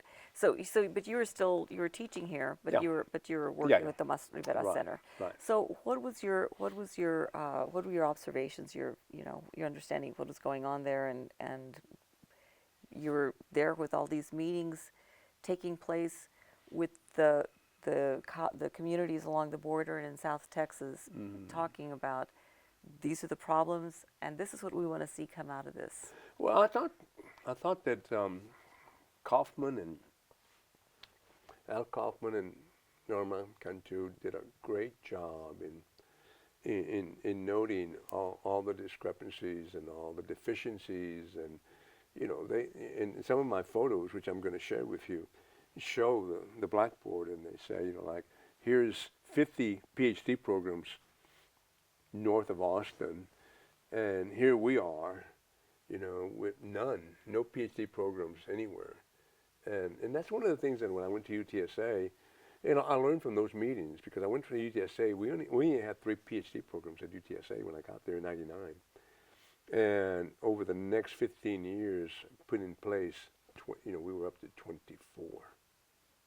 So added, the first 30 years, they put 3 in. The next 10 years or 14 years, we put 21 programs in. So that's what was needed. We needed to have those, because I was lucky. I was in Los Angeles. I could just go down the highway and take my classes for my master's. I could go down the highway this way, take my PhD. But what if I had been at Fresno or somewhere else teaching? It would have been far harder to get to that next level. So why do you suppose it had been, the infrastructure was such that there weren't the opportunities on the border and in South Texas? When I was in high school, my brother went to Jefferson, and they had a baseball team, and he loved baseball. And I came and asked my coach at Fox Tech. This is the same school district. This is not a different school district. We're all in the same school district. And I said to my coach, hey, I got a bunch of guys here who love to play baseball. Why don't we have a baseball team? And he looked me straight and said, we don't have a baseball team because we can't afford it. And I thought, I believed him, because I thought Tech had his own budget, and I didn't realize that everything was supported from the main operation. So UT System has a big budget, and they can put money wherever they want. They didn't put money in South Texas. They didn't put money in San Antonio until pressured. So that really what I learned as a kid was, it's not right. That's we should have Latino kids love baseball, and if we're not going to get it, but they are, because the school can afford to give it to them, but can't afford to give it to us. How did that decision get made?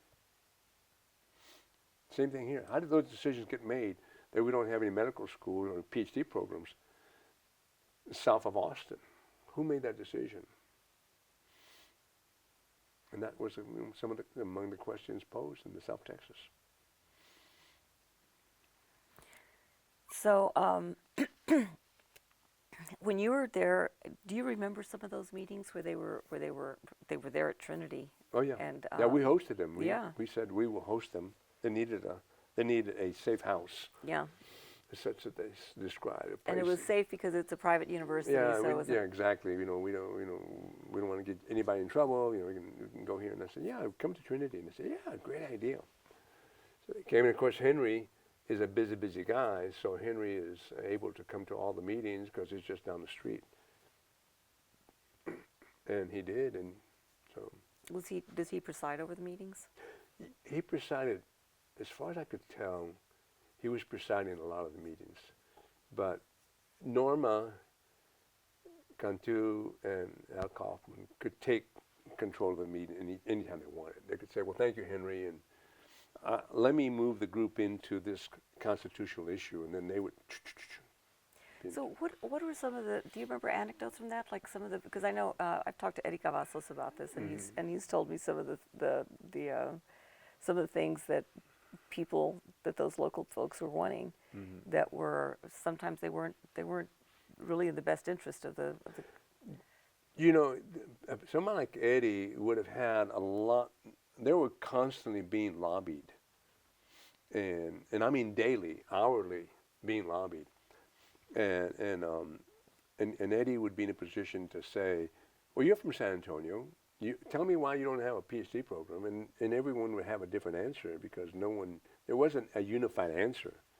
It was like, because we don't have the money, or something crazier. But facts are that it hadn't happened and it needed to happen. So do you remember any exchanges to any of those? Do you recall any of those? What I do remember was that Tony Sanchez would come in with on this plane and bring 4, 5, 6, 7 people, and he was really pushing hard. And I realized that he realized that it wasn't going to get done unless he ran things at the next level. So he ran for governor. So I think some of those lessons are, if we don't have a voice in government, we're not going to make it happen. And that was his deal. You know, part of running for governor was to bring about that kind of a change where the neglected part of town gets a look at. And he was wanting to be in a position to make some change. And I think that experience there and the NAFTA experience convinced him, I got to be in government. And eventually he gets to be a board of regent. And he's a board of regent that hired me. He's in the board that hired me. So you were taking pictures all this time. Did anybody ever say, hey, what are you doing taking pictures? What are they going to be for? No. No? No. We knew each other for many years now.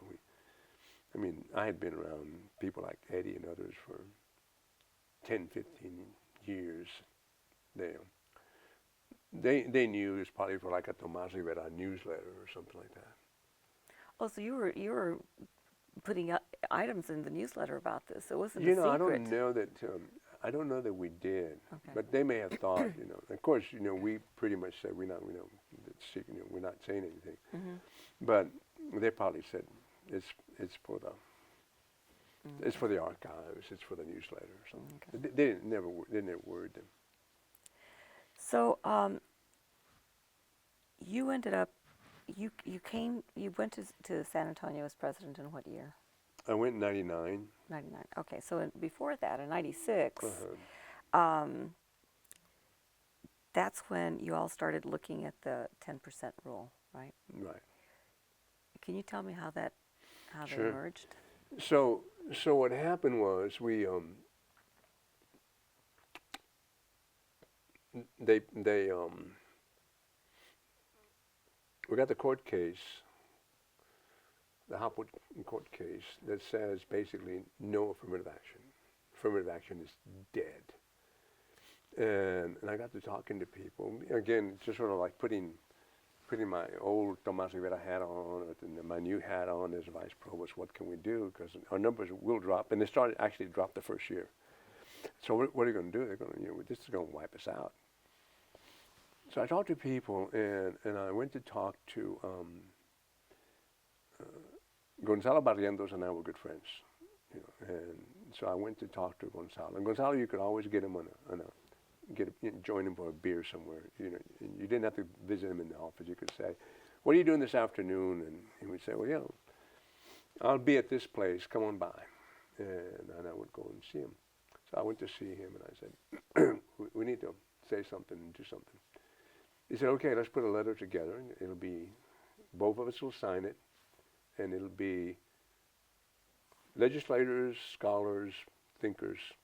Let's come together and let's pick a good place, not UT." And he says, "I'll get the AFL-CIO office right here down the street." And I said, "Great." So we signed the letter. I probably have it there in my file somewhere. Signed the letter, sent it out, and then I did my part and invited the people that I had been interacting with the Tomas Rivera Center. And I had been pulling in David Montejano, and I'd pulled in Jorge Chapa, and I'd pulled in Gil Cardenas. But the main guy was Montejano. And I didn't know this, but so we go to the meeting, and I went in with the idea of, let's do what Georgia has done and offer scholarships to everybody who gets in, and the Hope scholarships. And then that's why I was thinking about something like that, but I didn't have any other idea. Montejano comes in, and he surprises everybody. He stands up and says, "I have an idea. My idea is called the Top 10% Plan. Anybody who graduates in the top 10% gets in." Now think about it. That means that in South Texas, anybody who graduates in the top 10%, they're in UT. So then we talked, and then Chapa jumped in and said, "We can do this demographically. This is how many schools we have, and so forth." And then I jumped in. I said, "But you know what? If you're at Fox Tech and you graduate in the top 10%, like a bunch of us did, no one ends up at UT because there's no money." So I said, we put in scholarship. I said, hit them with the left and hit them with the right, a 1-2 punch. I said, okay. So then we organized a meeting at the LBJ School of Affairs, and then we had a panel, and Montejano and I on the panel. And Montejano said, we didn't do this. We can, and he did the idea is, if these kids graduate in the top 10%, they're already conscientious, they're smart, they're motivated, they're ready to go to college. And I put the idea, but most of them don't have any money, so they're going to need this part. Now, I told Berdal that we had done this. And I said, we had this meeting and this idea. I said, but Irma Rangel and Barrientos really like it. And I think they're going to run with this bill. He said, okay, I want you to be our point guy and stay on top of it, find out where it's going and whether it's, because, it's early on. And so the bill got, and Irma Rangel was a great champion. But because she was in the chair of education, she was the chair of higher education. And Barrientos, of course, was a senator, and he had an education chair, too. But I remember going back and forth, and I remember one time, it was really getting to the end there, and I said, it comes down to this. I think you're going to get the votes, but are you going to get the governor to sign on? He said, "Mijo, you let me worry about the governor. He says, I'm chair of education. He's got a few things that he wants from us. I'll take care of it." It's kind of like, you're not going to get what you want until you give me. So apparently, they came up, and I was invited to the signing. I have one of my pictures in my deal there is the picture with the governor signing, and I'm right behind the governor. Montejano and I are right behind the governor. Well, of course, there was some people, like other people, legislators, but we're right there. So what do you think is going on with now it's like top 6%? Well, it's either, depending on who you ask. If you ask rural Texas, it's the best thing that's ever happened. All of these rural schools that never had anybody here at UT. If you ask urban Texas, especially the wealthy urban Texas, it's like the worst thing that's ever happened. But they don't know how to get rid of it. There's no one, I mean, the people who dislike it, Westlake High School, they used to have hundreds of kids here every year. Now they have to compete with everybody else. They don't like it, but they don't have a plan. So ironically, we came up with a really good plan that's lasted, through time, and it may be the more fair plan. I mean, I actually heard serious discussion about a lottery. Just put a lottery in. You get in and it's fair. So they say, but and then we said no, we don't need a lottery. So it's worked really well for getting for continuing the deal, and in terms of especially for a selective school like UT Austin. But where's it going to go? It may go to the top 2% for all we know. So what I've heard is, and people who put the numbers together say that of those top 6%, Mm-hmm. the 4% that are the difference, that actually there's fewer Latinos getting in that way. I'm not And surprised. so I wouldn't be surprised. I haven't seen the numbers lately, but okay. So let's go back yeah, and I'm going to have to go meet yeah. a ride. So. Yeah, okay. So I want to just get to your, you get the call about being president at UT. Tell us about that. So I have friends in San Antonio who learned that Sam Kirkpatrick was resigning, stepping down. He had a kind of clash with the Chancellor William Cunningham, and just decided to step down. And so that encouraged me to apply, and I said, well, I could see myself back in San Antonio, but that's the only. I had not applied anywhere. I'd been contacted by a lot of schools because I'm one of the few Latino vice provosts, and I'd been contacted by a lot of schools, and I had thought I don't want to go anywhere. I just really, our kids are in school, and I'm enjoying. I love Austin, and we have some little successes, but maybe more than a lot of other schools. So I decided, okay, do it. And I went to my mentors, and my chief mentor was Peter Flan, who had been president of UTSA and here. He was my number one mentor. And then Mark Udolph, who was my provost, who then went on to become chancellor in the system. Less of him because at that point he had left for Minnesota. So I wasn't looking at it. Henry Cisneros was key. He did some mock interviews, and also he made he basically helped me a lot with people he knew, and telling people. A lot of people would call up and say, what does San Antonio feel about this? How does San Antonio feel about the interviews? And I was competing against a Latino from Laredo, Texas, who was a UT graduate, and who had been number 2 under Cunningham. And Cunningham thought maybe he was going to impress San Antonio faculty, and I'm sure he did. But I think I impressed him more. And so I got with that kind of support. But Peter Flan spent an hour with me, telling me lay of lands and how the regions and so forth would do, and that was very helpful to me. And he remained friends all the way through.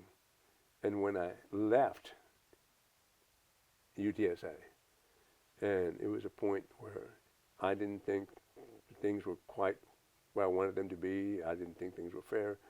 I called Peter Fawn, and he said, you have done nothing wrong.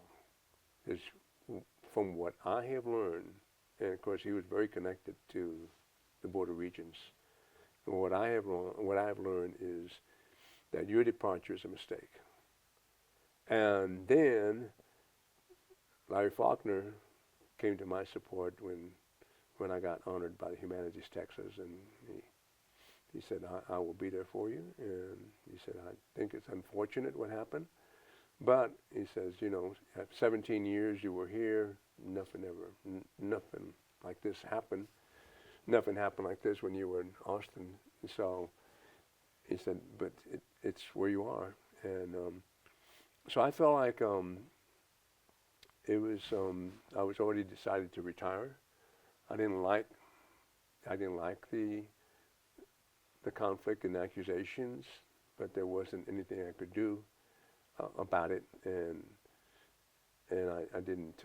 I made a decision that I would just step away and not go through a lengthy fight that would get my family all upset about the whole thing going back and forth. So it was one of those things, and I feel good about it in terms of do I feel like I could have done things differently? I don't know how. I think I did the best job I could. But the fact that two of my biggest supporters, the head of the legal office and my chief of staff, and others there, continue to say, you know, we'll go testify. You know, if you need us, we're there to. And in fact, my chief legal officer did testify, and said, in writing, I don't see anything here that he's done wrong. Because the allegation was sexual harassment or something Well, like that. you know, it was the initial allegation. The very first allegation was that I was stalking one of the staff persons, and I said stalking has a very serious connotation. You have to, you have to follow somebody. You have to text somebody. You have to call somebody.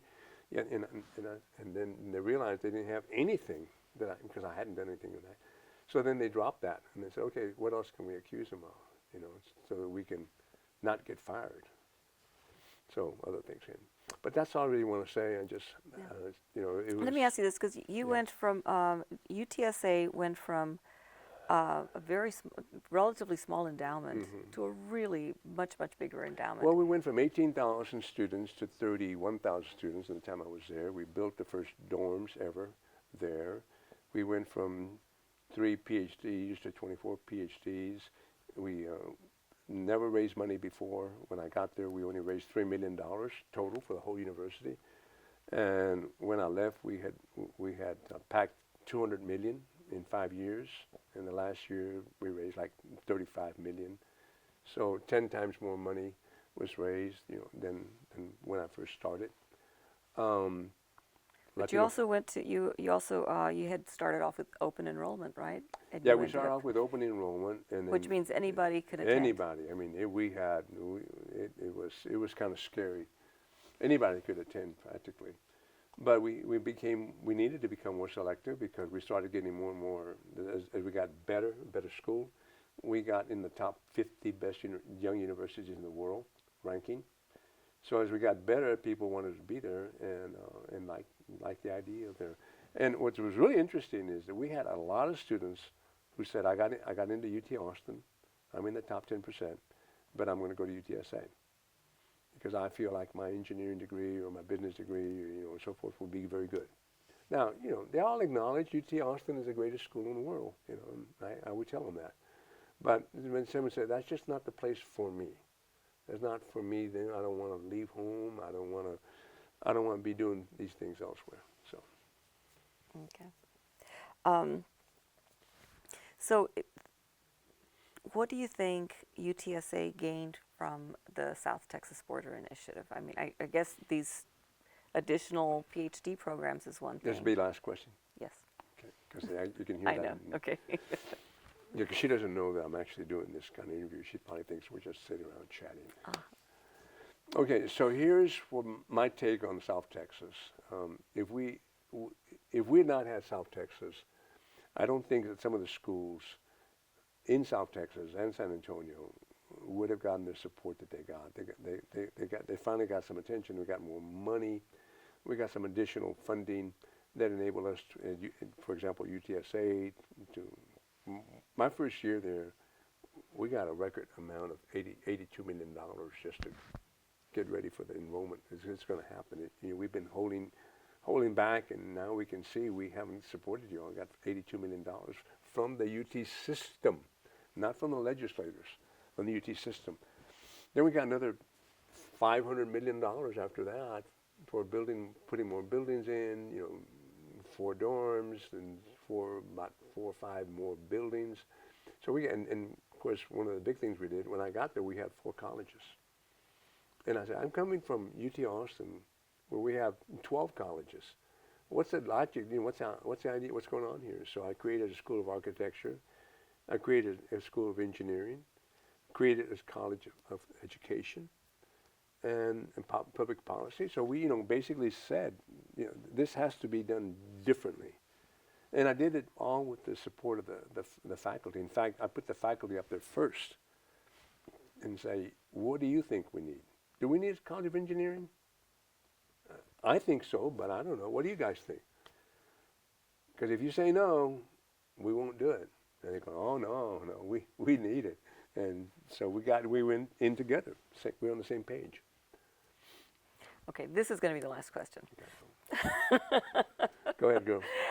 So you have, so now there's a Texas A&M San Antonio, and there is a proliferation of colleges in San Antonio. How does that affect UTSA, or is there how it affects UTSA compared to how it affects San Antonio, South Texas? Their early thoughts, certainly Chancellor Cunningham, was that it could hurt us. It may happen, and if it does, it could hurt us. But keep your eye on the ball and stay nimble. And he was right. Stay nimble. It hasn't hurt us. In San Antonio, UTSA is now 32,000. It is now close to 60% Latino. And so it's honestly, for the size, infrastructure, support, number of teachers, everything else, that's about as big as you really want to be. You do not want to be 10,000 more students, because the money for the faculty, and I'm talking about full-time faculty, which I always appreciate, is not there. They're not. It's not coming in the waves that we like. Now, South Texas helped us with the medical school in San Antonio. They helped us with the medical school in South Texas. They helped us, in Rio Grande Valley University. They helped in Julieta, in that early stage. And I think there's a great legacy there, no question. But is there a bigger, like for the Latino people and Mexican American people in South Texas, is it a better thing that there's more schools to choose from? Well, as Nancy Pelosi said, I tore up this paper because what was the alternative? The alternative is faced by many Texans. The alternative to higher education is in the minds of many Texans in West Texas and in East Texas. They know what it's like not to have a university within 40, 50 miles from their home. They know what it's like. And so what they do is they vote with their feet. They leave these communities never to come back. And so what I heard from the South Texas initiative, when I heard from Tony Sanchez and when I heard from other people, they said, we got to build up our schools, guys. We're tired of our kids going off to UT Austin and never coming back home. Now, that didn't solve that problem. There's still some of that goes on. But they were certainly right. They wanted their kids to go to school close by, because they said it's just for most families, they can't afford to go all the way to Austin or Dallas or Houston. It's just not affordable. And they were right. Right now, the biggest debt in America is college debt. They're all connected to tuition, college debt. So if in fact we care about college debt, then South Texas had a plan. Unfortunately, other communities didn't see that it was a great plan, because they would have used the same model and improve East Texas, as in one example. So you think too bad for them that they got left out of it. West Texas and East Texas, they were, that was not there. They didn't sound the alarm. They thought everything was good, and they were wrong. And over the next 10, 20 years, they're going to see some of those towns are going to dry up. The people will leave. They will not come back to be professional pharmacists in a town of 1,000 when they can be in a town of 100,000. So they won't be back. And in South Texas, those towns they're doing okay. The majority of those towns are growing. McAllen, Harlingen, Brownsville, Laredo, they're all growing towns. And they need educated workforce. And they're benefiting from educated workforce. The pharmacists from UT Austin and elsewhere go back home. They have a good option to go back home and do very well. Dr. Romo, thank you so much for taking the time. Really appreciate it. It's great. My pleasure. Okay.